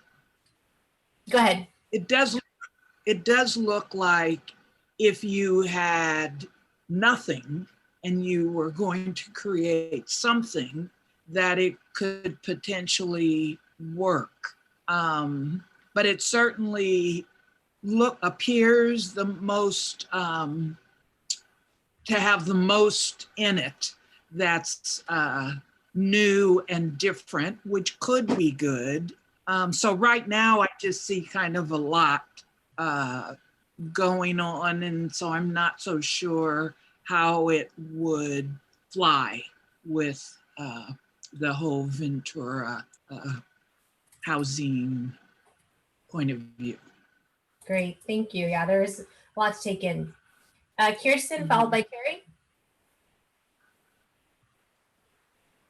I was just so engrossed in listening, I forgot it was my turn. I think this is a very well thought out proposal. My only things I like especially about it are the way they use taller buildings to buffer the noise from busy thoroughfares so that the noise and the cars don't penetrate. I like how he parks his retail that he's added behind his retail and in front of the single family homes. I wish that there was more of a focus on a center of the neighborhood, I guess, because the offices, when they empty out, are pretty dull, and there's a lot of offices near the parkland, so that makes it a pretty quiet setting as the offices empty out, and pretty busy when they're filling up. Great, awesome. Terry?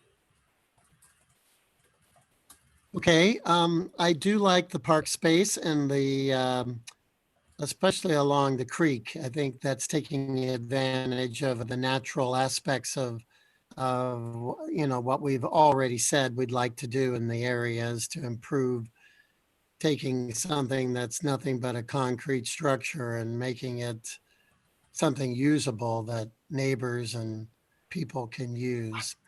I do have issues with the large destruction of the historical site, the cannery buildings. I'm concerned about that. I am a little bit concerned about the Olive and Pepper neighborhood and how it's being surrounded by these tall buildings. And yes, it does offer a buffer for the noise, but I'm wondering how the people who live in that neighborhood would feel surrounded by these buildings around them. I don't know. It would certainly block any views that they have of the foothills, I would imagine. I don't know.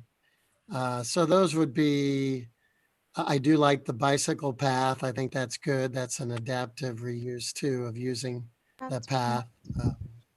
Okay, those are my comments. Great, thank you. Alex?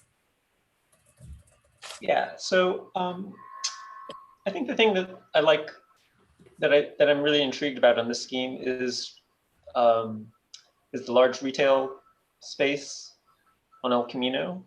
I think I find that very intriguing. It sort of begs I guess it begs the question to me is like, how much retail can this area support versus like the neighborhood versus regional needs. So I think I guess that's a big question mark in my mind. I do like the comprehensiveness, like that you're trying to consider all of the sites or most of the sites. And then I say, just from the perspective of being on the ARB, like if trying to do 6 stories next to existing single family 1- and 2-story buildings is really very challenging. And I think typically in Palo Alto, we like to see transitions between those 2 different types of buildings. And that's all that I've got. Thanks. Awesome. Keith? Yeah, this is a thoughtful design, put a lot of work into it.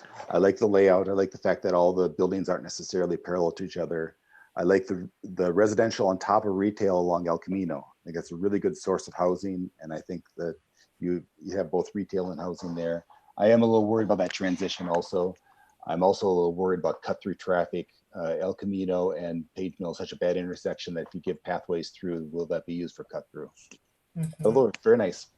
Great, thank you. Heather. Yeah, so I really liked the walk along the creek. That was probably one of my favorite parts of this. I also like the zones and the placement of the office space compared to the housing space. I like the retail on the bottom floor. I think that's a nice use of it. And then it being focused on El Camino, I think that makes a lot of sense. I like the interconnections and where the parking garages are located. I think a lot of the layout makes sense. Some of my questions are more around, there's one kind of central park space, but I feel like there could be maybe a little bit more. I like that there's a little bit of green everywhere, but it also feels like maybe there's not quite enough to enjoy it. Not sure, but it's just sort of a question. And then I also second what Alex and Keith said about the flow and the large buildings next to some of the smaller existing ones. Great. Lund? I'll keep this one quick. I think this is if you were to start with a clean slate, I kind of echo what Lakiba said. I think if this was a clean slate and you had nothing to start with, I think this could be a really great comprehensive like master plan community with, blended mixes. I think the retail's in the right spot in El Camino.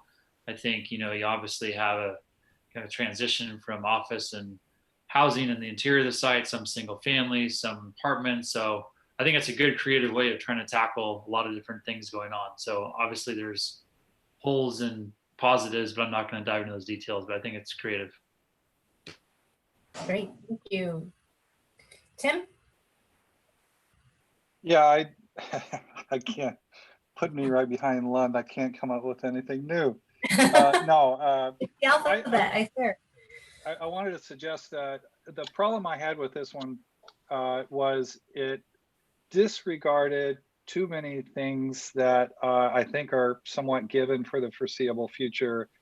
And what I mean by that is, I don't think the Fry's building is going to be reconfigured, but that's a repeating theme. But the Mike's Bikes, the way it's currently been approved, Palo Alto Housing's project that's currently approved and under construction. The recent apartment project back on Park Avenue is showed now as an office building. Page Mill facing project and the El Camino projects are not integrated in this. So it does start to challenge some of the things he's showing. I agree with the prior comments that if you had a green field to start with, this is a very thoughtful layout with good circulation and such, but I think we're not working in a greenfield environment, and it makes me challenged to try to really give some good critiquing when there's certain structural issues I think are hard to overcome. Great, thank you very much. Angela? Yes. Yes. Okay, great. Doria.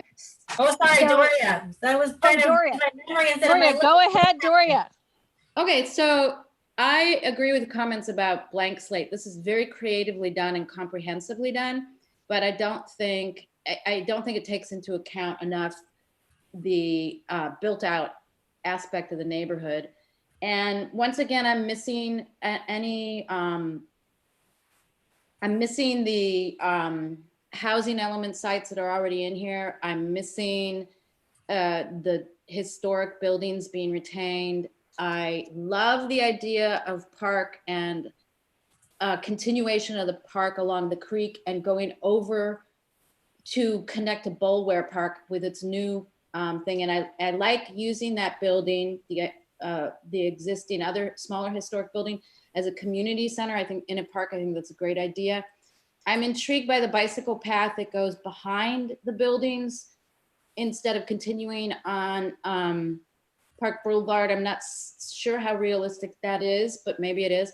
And then where that bike path comes out on El Camino, I don't know how you anticipate bikes getting across at that location in any safe way. And I also agree that the 6 stories buildings in the Cloudera site are too tall.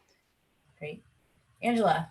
Okay, so I really like the park plaza area on Park, and I really like the park area on the creek also. Those are lovely, both of them. And I love the focus on bicycles and pedestrians. The bike path, yeah, would be great if that's possible to put it behind the building.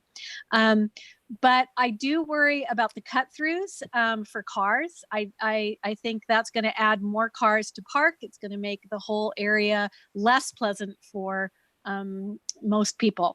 And so cut-throughs are not what we want. And we don't want more cars on Park. And I worry about more retail on El Camino, even though I like the general idea, because the retail that's on El Camino in our neighborhood already is not surviving as it is. So adding more, I'm not sure that's possible. That's it. Great. Thank you, Gail. Can I just make one quick clarification, because it's maybe not obvious from the drawing. There is no connection of the car circulation to the Park Avenue. There is a green belt that goes kind of along the Park Avenue, separating the car circulation off from El Camino and not allowing it to the park. Great. Thank you for pointing it out, because it is a little bit subtle kind of in there. People maybe can see where my cursor is. Gail.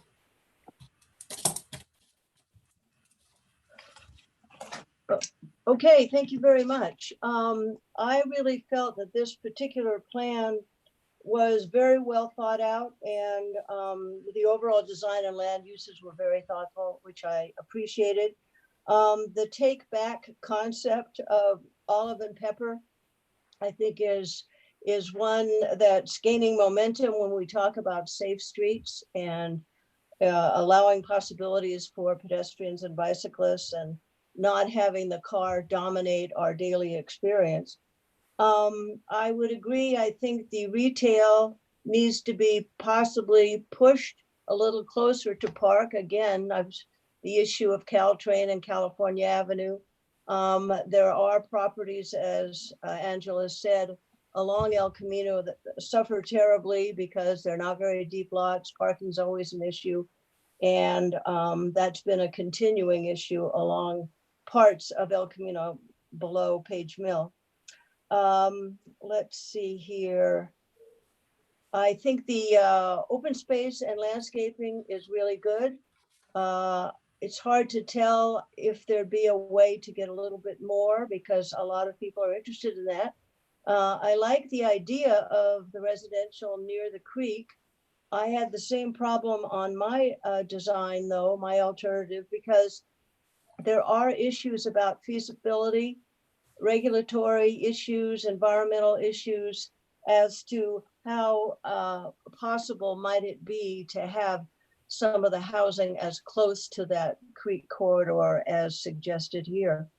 I like Portage as a continuous travel corridor. I think this is very well done. Great. Thank you. Okay, so we're running a little bit behind, so hopefully folks can hang in with us as we go over two more alternatives. First, we have Gail Price, and then that will be followed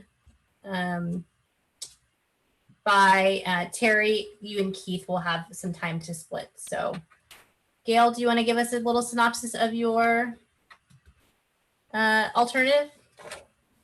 Okay, so in this alternative, I guess my intent is clear in terms of really using this site, this subject area, as a real opportunity for a balance of different uses and a lot of residential of various heights, design, density, orientation, setbacks, to address the housing crisis that we're facing. There were a couple of things in my design that I think were a little bit confusing. One was my calculation of retail and office is probably a little bit low. I think my numbers should be a little closer to the previous alternative. I also do feel strongly that there's so much uncertainty regarding what the ratios will be related to retail and office in the future, that I think these scenarios would benefit from flexibility in zoning based on the conditions that emerge. So it's not only economic feasibility, but what are the new forms and sizes and configurations of office and retail that complement a community. I do feel that the mixed use, I'm a huge fan of that, combining the residential with the retail on the first floor, on the ground floor, and a lot of parking areas, I think would benefit from having residential above, either parking podiums. I'm making assumptions here that this is going to be a car light experience over the next 20 years, and that I'm trying to keep some of the parking underground, reduce surface parking or eliminate it, or have alternatives for parking that we have not yet imagined. The brown areas are intended to be kind of an all-purpose residential zone, single family, duplex, ADUs, maybe triplexes, depending on the size of the parcel. I had the community building is located on Portage across there next to the path on the right. It's designed to be about 15,000 square feet.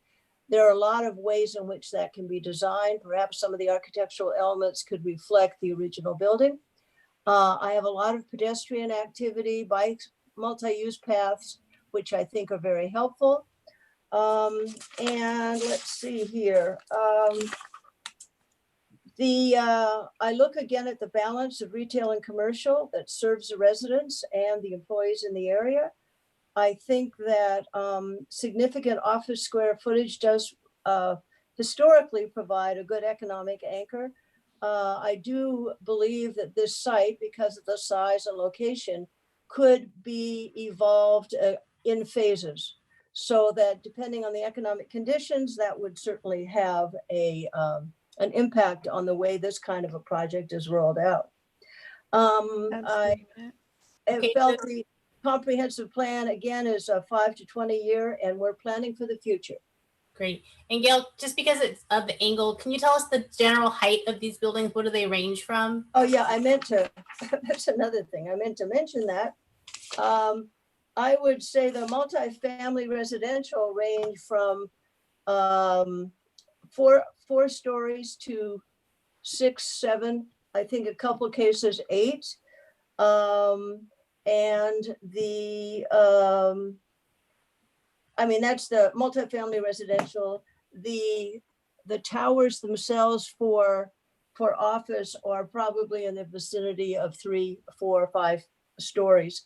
I will say, we talk about affordable housing. The only way that's feasible is if you have at least 4 or 5 story buildings, because it's so costly to develop affordable housing. And that is a major concern. It's going to get worse, probably. Great. Thank you, Gail, for your time. And so we have Waldeck, Yunnan, and then Lakiba. So from the point of view of composition and colors, that's definitely the best scheme there.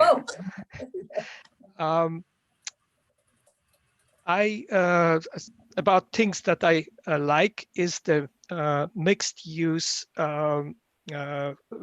between residential and commercial and whichever. Just born and raised in Europe, that's the only way to do it.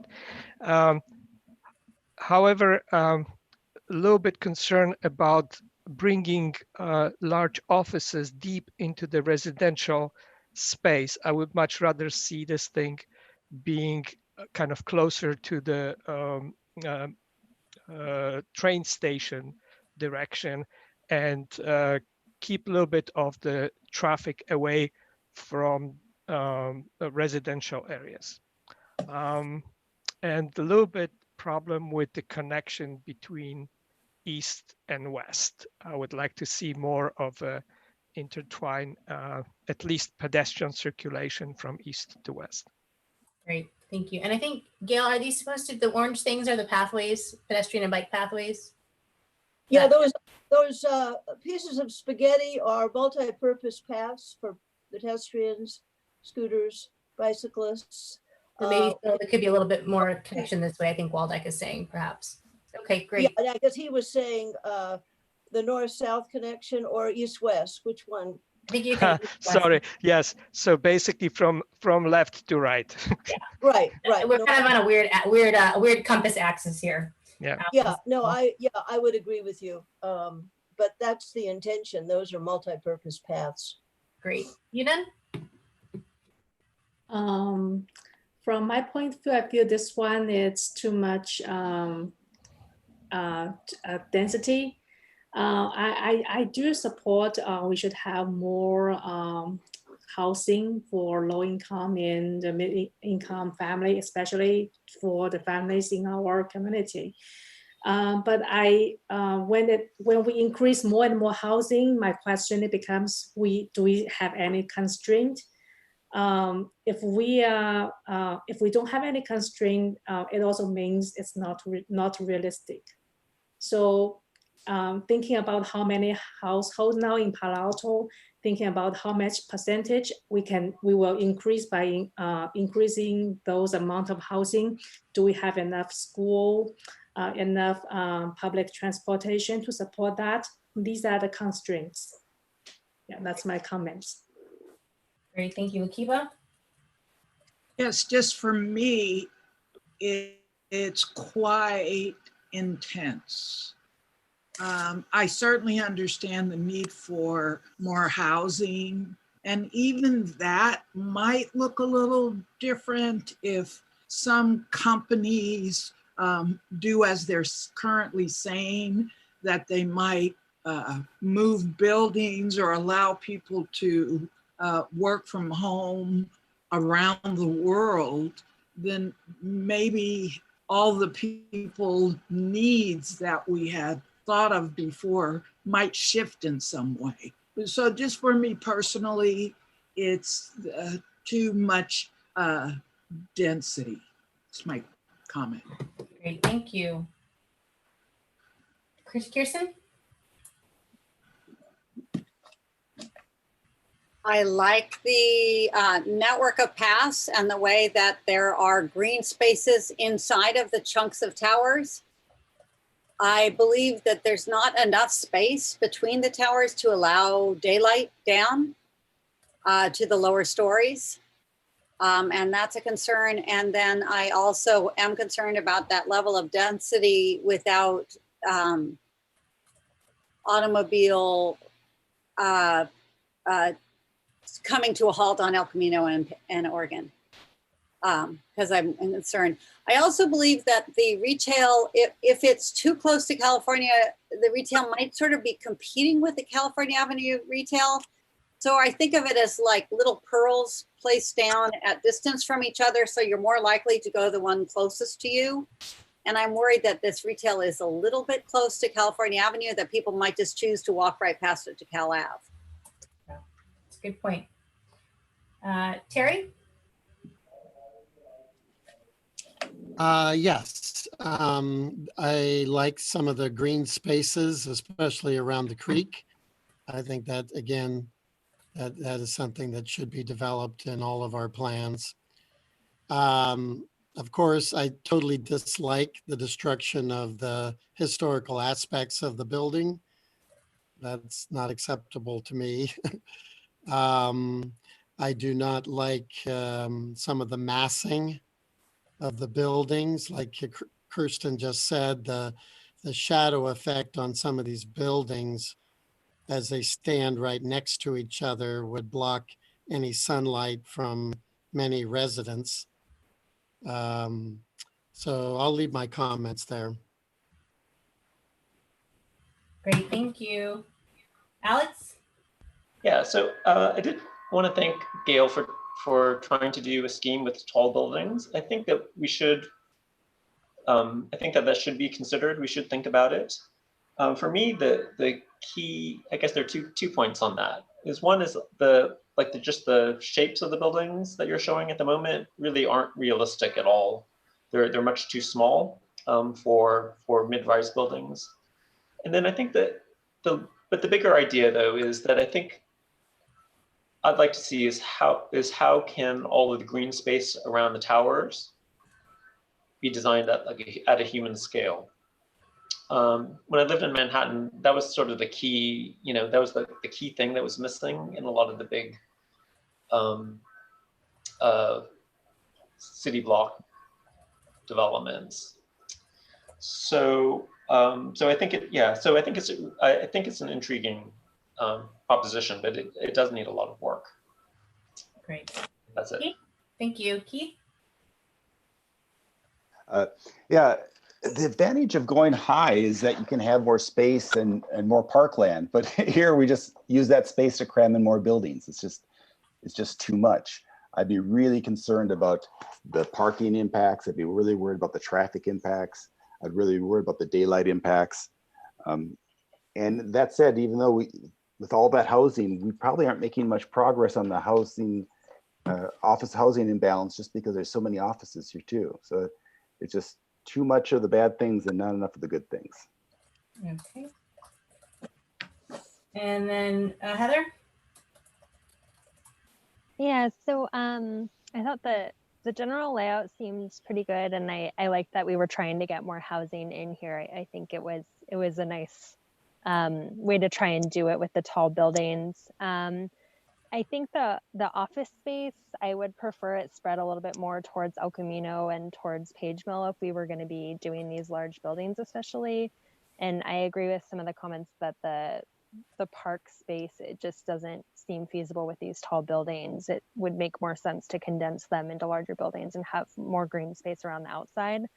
And I also have questions about just the viability of this plan, given some of the other projects that are already in process, as others have mentioned. Great. Excellent. Lund? Yep. So I think this was, again, a very creative plan. I think it makes a big statement on adding housing, which is much needed, as Gail's mentioned. I think it's funny because I feel like in some ways this plan is the most practical in terms of what's needed to incentivize kind of doing affordable housing. Yet at the same time, I think it's the least viable, just given what's been approved in the past and given a lot of the constraints that people have talked about. So I do think it's creative, and I think it would add a lot of housing, which is needed, and some of that affordable. But I don't see this having a chance of ever getting approved, quite honestly. I mean, I'm happy to, maybe others feel differently, but I don't think that this plan could get approved. Well, we appreciate your comments. Tim? I agree with Lund, but I do want to say that I would never let Gail be the banker in a game of Monopoly, because somehow she got a heck of a lot more Legos than anyone else. No, that's not true. I don't know. This looks quite intense. In fact, I think there was some comments earlier that others didn't have enough Legos to finish their vision. I think Gail might have tipped the scale and snuck in on that. No, this is my time. Can I say something? No. No. Angela handed me the bucket of Legos. All right. For another time, Gail, for another time. Okay. I do want to say it's ambitious and thoughtful, as echoing others' comments, that even if it was the right vision and everybody agreed, I think it would also be challenging to think how to phase it. There are some projects that are approved that aren't represented right as they are approved or built. But I think it's ambitious, and I do like the blue, the balance of the blue and the yellow, and I'm just taking note not to play any games with Gail. Thank you. Noted. Doria. Okay, so some of the same problems. This project ignores Park Boulevard completely, doesn't look at housing sites. I just think this is way too much, period, too much density. I don't see, the historic buildings are completely gone. I don't see anything of the neighborhood in this version. And I predict that the way the vehicular circulation works in here is kind of weird to me. And I think this will make traffic a lot worse, especially at the really awful Page Mill, Park Boulevard, those really awful on and off on ramps there. Because there's no, I don't know if you meant this, but it looks like you're blocking Olive with a building. So the only way is Page Mill and Park and Lambert, and then you can get in through Pepper. But maybe that Lego is just too big for that spot. So I don't know if you meant to block Olive. So there's absolutely no park here at all. There's no creative use of the creek that I can see. It, you know, it looks nice for a different city, maybe, is what I'm thinking. I think that this, the plants beneath this are intended to represent parkland. Is that correct, Gail? Yeah, the mottled green is parkland, and that Lego did fall into Olive. That's not supposed to be blocking. And then when I think about housing affordability, anytime, this is all new housing, except I guess you've kept a little bit of the existing R1, and that's just not going to be affordable housing. New house, the most affordable housing we have is housing that exists already in some of the older housing stock. So unless there's a real plan on how to get true affordable housing, which is below market rate, I don't see that as happening here. I see this as all so much new that it'll be really expensive per square foot for sure. So yeah, that's it. Great, thank you, Doria. Angela. Yes, so I love the bike and pedestrian pathways, but I do worry about perhaps there's some car cut-throughs along Olive and Portage and Lambert, and I worry about that. I love that Gail managed to put green space and housing in there, but I really am uncomfortable with 8 stories in the neighborhood. So that's it. Great. Okay, again, thank you all for bearing with us. Just what's up ahead. We're gonna do this last group is gonna do their little kind of presentation, round robin, and then we'll just skip to talking about the subcommittees, and then we'll close with the oral communication. So we'll try to keep this not the full agenda. So hopefully about 20 more minutes. Thank you for bearing with the running over time. So Terry and Keith, I don't know if you guys have split up how you want to present, if one of you wants to present, or I'm going to start and then do a tag team. Yeah. Okay, great. Okay. Or yours. Okay. So our idea was, you know, housing is a big problem in Palo Alto, but affordable housing is a huge problem. And you know, if you look over the last 3 years, we've only made 20% of our goal. So that means we were behind 3 years ago, and now we're 500 more units of affordable housing further behind. So we're falling behind, and not just the lowest levels, at all income levels. And so you're not just talking dishwashers, you're talking about teachers, city workers, responders, they all that affordable housing we're not building at all. Every development has a drip and a drop, but it's just not enough. And so if you step back and say, it's not working, we have to do something different, we have to be proactive. And we can't just throw offices at it, because if you build a bunch of offices and a bunch to allow you to build a bunch of housing, you're not making matters any better. You're just kind of treading water. And so you talk about economic incentive. We just can't give the economic incentives to the builders to get the neighborhood that we need. And so instead we end up getting the neighborhoods we don't need. So instead, this option would instead say, well, if this is important to the city, this is the highest priority of the council this year, let's have the city buy the property, finance the debt, and service the debt with a combination of both rent and a stipend, a yearly stipend from the city. And in return, the city would get 400 or more units of affordable housing. And that would dwarf what we've put in the last decade. And so the problem with this is that one, Tim will tell you the property owner currently has no desire to sell. And Ed Chicago will tell you the city has no appetite for spending the money. So what are you talking about? But this is a long-term plan. And over the long term, business models change. And there maybe will be a time when Zebrado wants to sell and the city wants to buy. And if we plan for that moment, we'll be able to take advantage of it. But if we don't plan at all, we don't consider it and flesh it out, it'll be a lost opportunity, and we'll never be able to address it in time and we'll continue to follow further behind our BMR. Go ahead, Terry. Okay. Really, one of the most important elements in our proposal is to really preserve the Bayside Cannery buildings, which were built by Thomas Foon Chu, who was certainly California's first Chinese American entrepreneur. And that's important. It's very important. It's important to not only California history, but to American history. During his short life, you probably know this already, he created the third largest cannery company in the entire world at a time when most Chinese Americans were largely discriminated against. We have proposed to adaptively reuse the main cannery structures for below market housing, which is essentially what this city desperately needs, and turn the smaller white office building on Ash into a more of a community center that can be used not only by the residents in the new area, but also in the Ventura area. And to also create possibly a neighborhood serving cafe there. That's three. The current parking lot is much larger than what is needed for BMR housing. So we can turn the extra spaces into really dedicated park space. So again, I'm going to shorten this, but just think about this proposal, because it really helps hundreds of residents who need the BMR housing. And that's what we're focused on.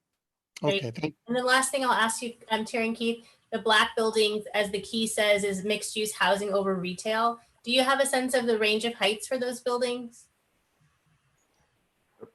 Like, is it 3 to 4 stories? Or? Yeah, it would be something on that order. Okay, and then this is a new office building that's here.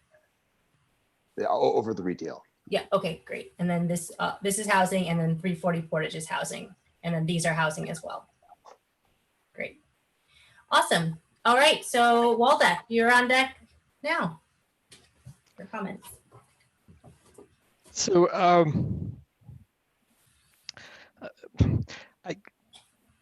really like to support low income housing, but I think it's not so much a zoning aspect as it is basically a financial financial operation. And if somebody wants to do it, if the city or somebody wants to do it, then great. And I think it could be incorporated to any of the schemes that were presented today. It's just, it's not going to be for entire site. It's going to be for some of the sites, and then they could be any shape or whatever. I don't think that is necessarily answered here with the planning. It's more like a statement what we should do as humanity. I have a hard time relating to this scheme because more or less this is a status quo, and with exception of the park. And I would actually personally like to change the status quo. Okay. Yunan? I want to echo what Terry said about this, the Bryce building. I really support the idea we can keep it. In regard to the housing, I also, I fully support what about any idea about increasing the housing, but I still have the concern is how realistic is the plan. And I would like to have the idea by doing the research or survey how many units we can add and then consider where we add it. Great. Akiba? Okay. I appreciate that you're putting in a lot of housing. I have a little bit of feeling about retaining the Fry's site as was. So I'm a little half and half on this one. I'm not totally no, and I'm not totally yes. And when you say you have feelings about retaining it, as in you might not want to retain it as much, or the current, you don't like the current design? The way it is, it looks like it's utilizing more space than maybe I would like for the housing, because now you have the housing in the space that was Fry's, right? And would you Where prefer- some of the other plans, I would prefer retaining part of that, the Fry's piece for something other than housing. Got it. Great. Kirsten? I like the location of the parkland very much. I like the community use of the older building, the white clapboard building. I have two concerns. Those are the things I like a lot. I like the fact that it retains the Fry's building. I am concerned about the fact that it doesn't fix the north-south flow through of pedestrians or bicyclists by giving multiple paths through the site, because the houses along Olive and the Portage, 340 Portage building both break off that flow. I also have a big issue around large floor planes aren't easily broken into housing because housing requires light every 20 feet or so. You know, and I don't see how you could do that in the Fry's building. Yeah, great, thank you, Kirsten. The thought on that actually is you could have wells coming down to provide light inside of it. Oh, okay, yeah, like New York. Yep. Great, thank you. Alex? Yeah, so I think I have a similar comment as Kirsten, is that it seems to me like a non-starter to try to change the Fry's building to housing. It's just not gonna work. And like, you may be able to add light wells, but that's not fire truck access. So yeah, it's hard for me to get past that on this scheme. That's all that I have. Great, thank you. Heather? Yeah, so I liked the housing focus that you have here and preserving the current residents. I think that's all great. And I like the park with the community center and the retail space and where it's located. My question is mainly just about feasibility, as others have said. And I would also like to see a little more park space throughout. Great. Lund? Yeah, I agree with what Alex was talking about. I think the idea of converting the Fry's warehouse into housing is extremely, extremely challenging, and probably not even possible. But I do think I like the idea of preserving this idea that, you know, it was a cannery, that Thomas Foon Chu did something significant. I personally am not wedded to the building itself, that the building has to stay, but I think there is somehow commemorating that and acknowledging that is important. I personally don't think it has to be in the form of saving the building at all costs. Great. Tim? Thank you, Lund. I'm going after you next time we have a meeting. Anything to add, Tim? No, in the effort for brevity, all considered. Great. Doria? So I think this is a very intriguing proposal. It looks like the neighborhood still. I happen to have I had to step out for a second. So I don't know if you discussed how financially the building becomes below market rate housing, but I think there was more information on the presentation about that. So I like the fact that Park Boulevard is addressed. I think there's a lot of potential in this. I like the fact that it looks like you've rezoned the Cloudera site. So there's a lot of potential there. And maybe Keith or Terry could talk about how the city acquires the 340 Portage site to do those really great things. And one thing I also appreciate about this project is it doesn't depict what are setbacks in courtyards and private rooftops as parkland, which they cannot be. They are an amenity for the people who own the property or live in the property, but they are not parkland. So maybe, I don't know, could you address the idea behind 340 Portage? Yeah. So the other units, like Cloudera, would be a rezoning. So that would just be market rate.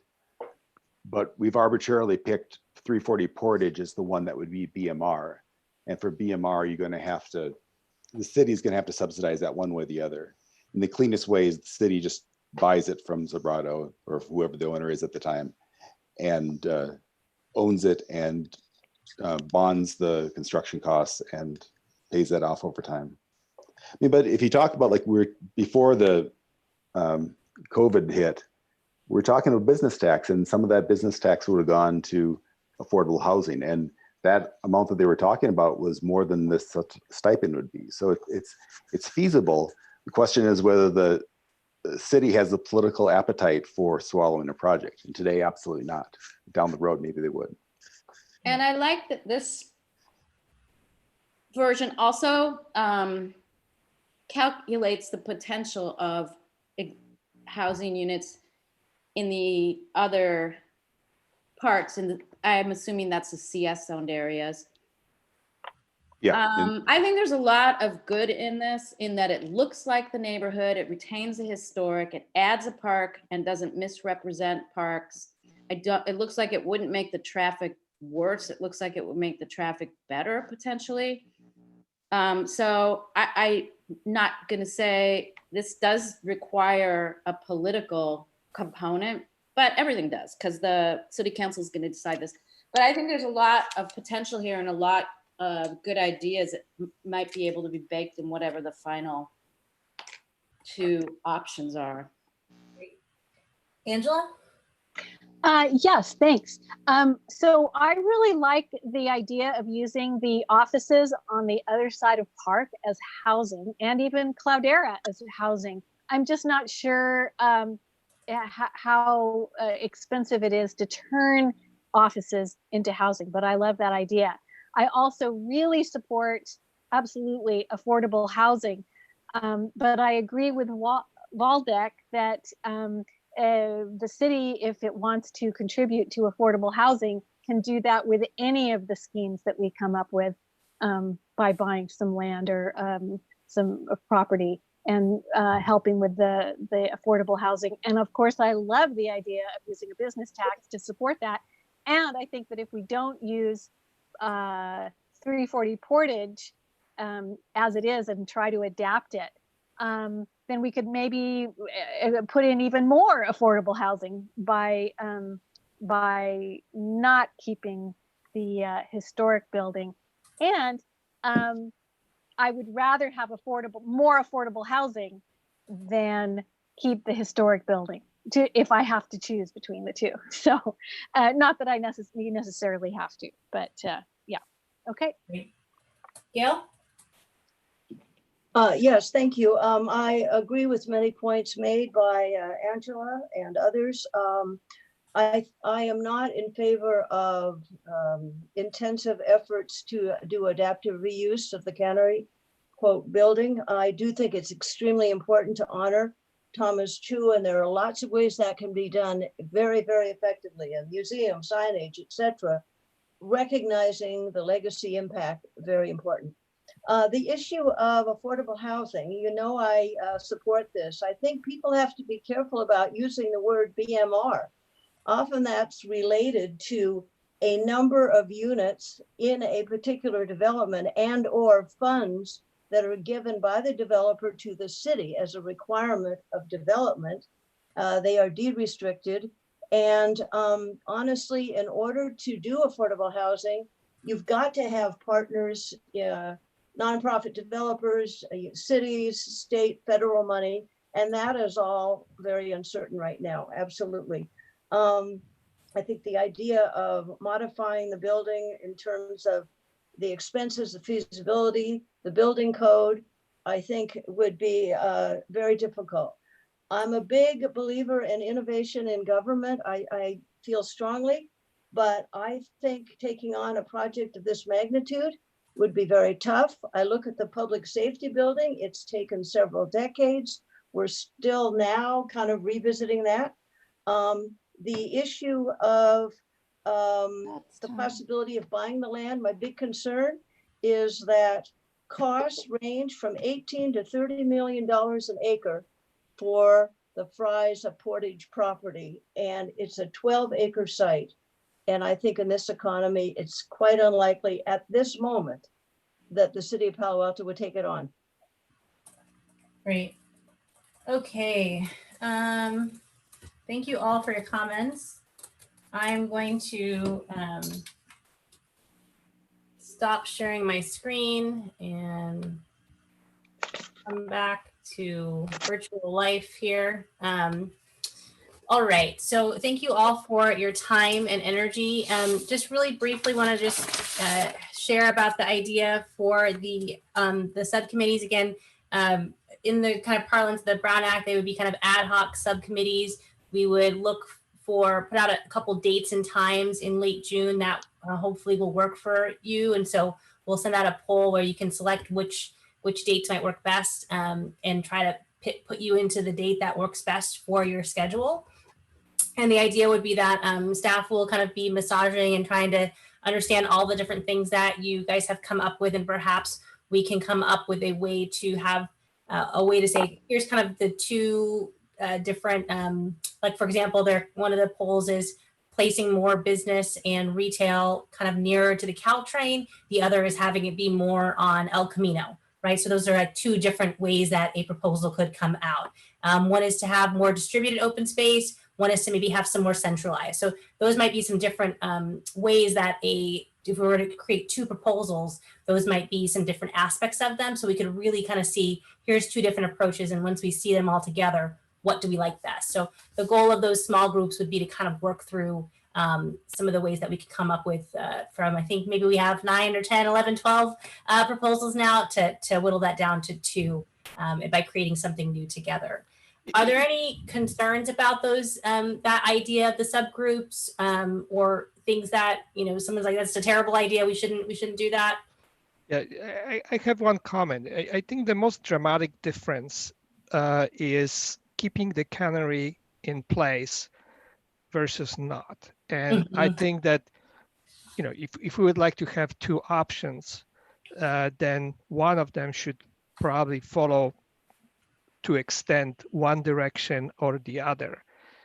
So therefore, thinking, about myself, I would like to be in a group that considers the option that doesn't keep the cannery. And I'm sure that there are people who would like to be in a group that does want to keep it. And I think there will be a lot of compromises, but it's kind of difficult to compromise on that aspect because either you do or you don't. Okay, that's great. Others want to respond to that suggestion? Does that resonate with people and how they'd like to be in a group? I'm seeing some nods. I can't see everybody. Some people are kind of like, could go both ways. So we'll have no response. I have a comment. I don't know if we're using raise hands. Yes, if you do want to raise your hand, that would let me see you raising your hand in your speaker panel. You should have that. I see also Gail literally raising her hand, and also Angela. You're on mute though, both of you. So if you were talking, no one could hear you. So Doria, why don't you go first, then Angela? Yeah, so is the idea of the ad hoc subcommittees to refine the 2 options, and then are we gonna meet again as a whole group to discuss those? Because yes. Okay. That is the idea. Part of the idea is that we're a large group, and so it's hard for us to make a lot of progress with everyone speaking in an efficient way. And so by hopefully being smaller in number, there could be just more opportunity for dialogue within the bounds of our meeting time. Okay, I think it's a good idea. Then we had Angela, and then we'll go to Gail. I like Valdek's idea because I think that if we don't divide ourselves up that way, we might spend far too much time talking about whether or not to save parts of the cannery. However, it shouldn't be either the entire cannery or none of the cannery. Maybe it should be parts of the cannery versus none of the cannery, or something along those lines. But Whichever. but I don't want to spend the entire time talking about whether or not we should retain parts of the cannery. And so that's why I like Waldeck's idea. Great. Gail? Yep. Can you clarify, would this be in the absence of consultants? It would just be among the working group members and staff? Yes, it would be without consultants. And are we in a position or not at this point to make any assumptions about what percentage of this group is interested in saving part or all of the cannery building versus not? Or is that asking for a vote in advance? Well, I don't know if it's asking for a vote, but if the idea is that you were more interested in one option or the other, people would probably self-select into which group they preferred. So we could ask for people to kind of, raise their virtual hands or their real hands to state as such. We could do that now. We could do that, virtually. So maybe I'm going to go to Kirsten and Terry, and then if people can not raise their hand, maybe we can take a little vote just to see how many would be in each group, just to see logistically what we're looking at. Kirsten, did you have something? 2 points. One is that I'm sure all of us are adult enough to argue if we are assigned to the one that doesn't keep the fries. I'm sure I'm capable of being a grown-up and not continuing to argue that we should keep fries. You see what I'm saying? I think we're adult, we can work that out. And number 2, I think it might take a couple of ad hoc meetings. It might not be able to be hashed out in just one. That's a good point. And then part of the reason also, it's a little bit, we can set up the ad hoc meetings a little more quickly when we have less than a quorum of our group. And so there's a little bit more flexibility just in terms of scheduling. For that reason, it's a little easier sometimes. So if we did need to have more than one, let's say, of a certain group, we could figure that out and schedule that. Terry, and then back to Doria, it looks like. Okay, just a quick comment about, obviously I'd want to be in the saving group, but the key issue is, and this goes back to whether structurally, and I don't have the key answer to this, structurally, can a structure of this kind be separated? And can it, those questions we have no knowledge of. So before a compromise could be made, we would have to have some kind of analysis done whether even such a concept was possible. That's all. Great, that's a great point. We're probably not going to be able to afford to have any analysis done of that nature. So I probably am more inclined to agree with Waldeck's assessment. It's either the building is saved or the building is not. And those would probably be the likely 2 options. An intermediate option obviously could come to fruition in real life, should that be part of it. But from a zoning standpoint, those would probably be the ways we would look at it. Doria? So I was going to kind of ask what Terry just asked, but also we are going to be doing an environmental review on this. We don't know if we can destroy the building. We don't know yet. So, I mean, it's a kind of, well, I don't know that we're. I don't want to throw that up. So the way CEQA works is CEQA is disclosure, right? And so the council's ultimately decided on whether or not the building would be or could be removed. So they would have to adopt it if it is deemed historic, and it seems as there's no way to mitigate the loss of the historic structure. Then council would have to adopt a statement of overriding considerations, which says, yes, we understand that it is historic, but we believe that the other benefits outweigh that. And so we're making a policy decision to allow that to happen should the building owner choose to remove the building. And remember, it is deemed historic primarily for cultural features, some architectural features, but mostly it's cultural and events that makes it historic. So my point was that it's kind of jumping the gun before we go through that CEQA process. Well, you have to have a plan to go through CEQA. So I don't know how will we evaluate the plan if we didn't have one? So it's kind of, you have to have the plan to right. do the environmental But the point evaluation. I was going to make is that we should maybe in both options have a Fry's building retained and Fry's building out, because we don't know at both historic buildings, we don't know the outcome right now, but we do know that the present property owners don't wish to demolish a building right now. So I'm just thinking it's kind of hard to decide before the environmental review and the outcome of that, whether you want to, it's to me a false choice to retain the building or not retain the building right now because we don't know. So I wonder if both options shouldn't contain adaptive reuse, which of course sustainable environmentally of the building, and removal of the building, just so there's more flexibility to deal with the environmental review. I see what you're saying. Maybe both options could consider, you know, how would you do something if the building's there or not there, so you don't only kind of paint yourself into a corner, right? This only works if this happens, kind of situation. Okay, that makes sense. Gail?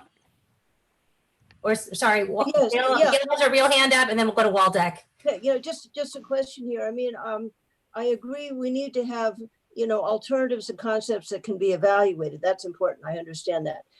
In the keep Fry's or a portion of Fry's, possibly the cannery building, that could be a subset of one category. And then the other category would be one without preservation in any of the original buildings. So I don't know. I think we're never going to have all the information, and I recognize that, but we've got to make some suggestions in terms of viable alternatives. So great. Anyway. So we'll go to Waldeck, and then we're going to go to our closing remarks. And it does sound like we have some juice for splitting the group up based on your no Fry's building affinity. But, you know, I think to Kirsten's point, people will help hopefully get along in whatever group that they are in.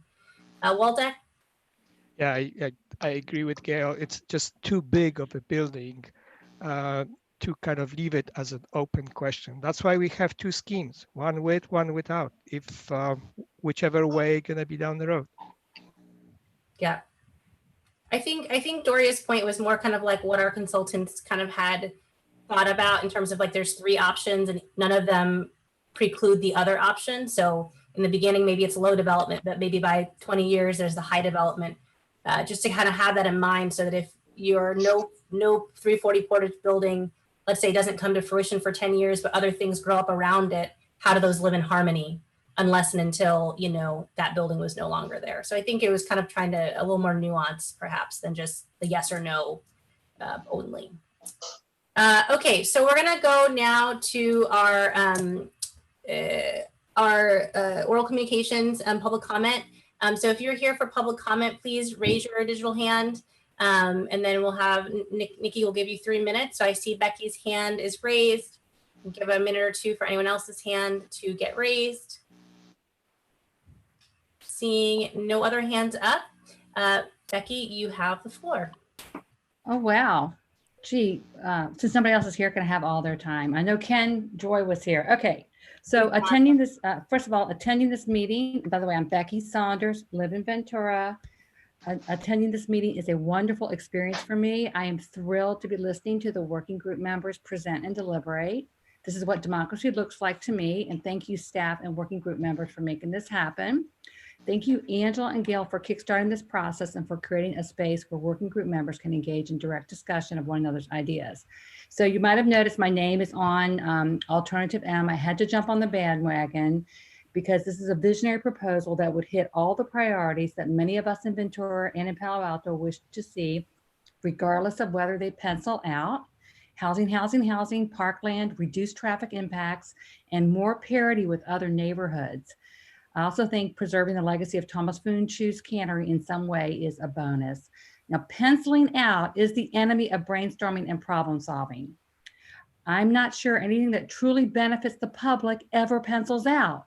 Serving the people that live here rarely results in high profits for businesses.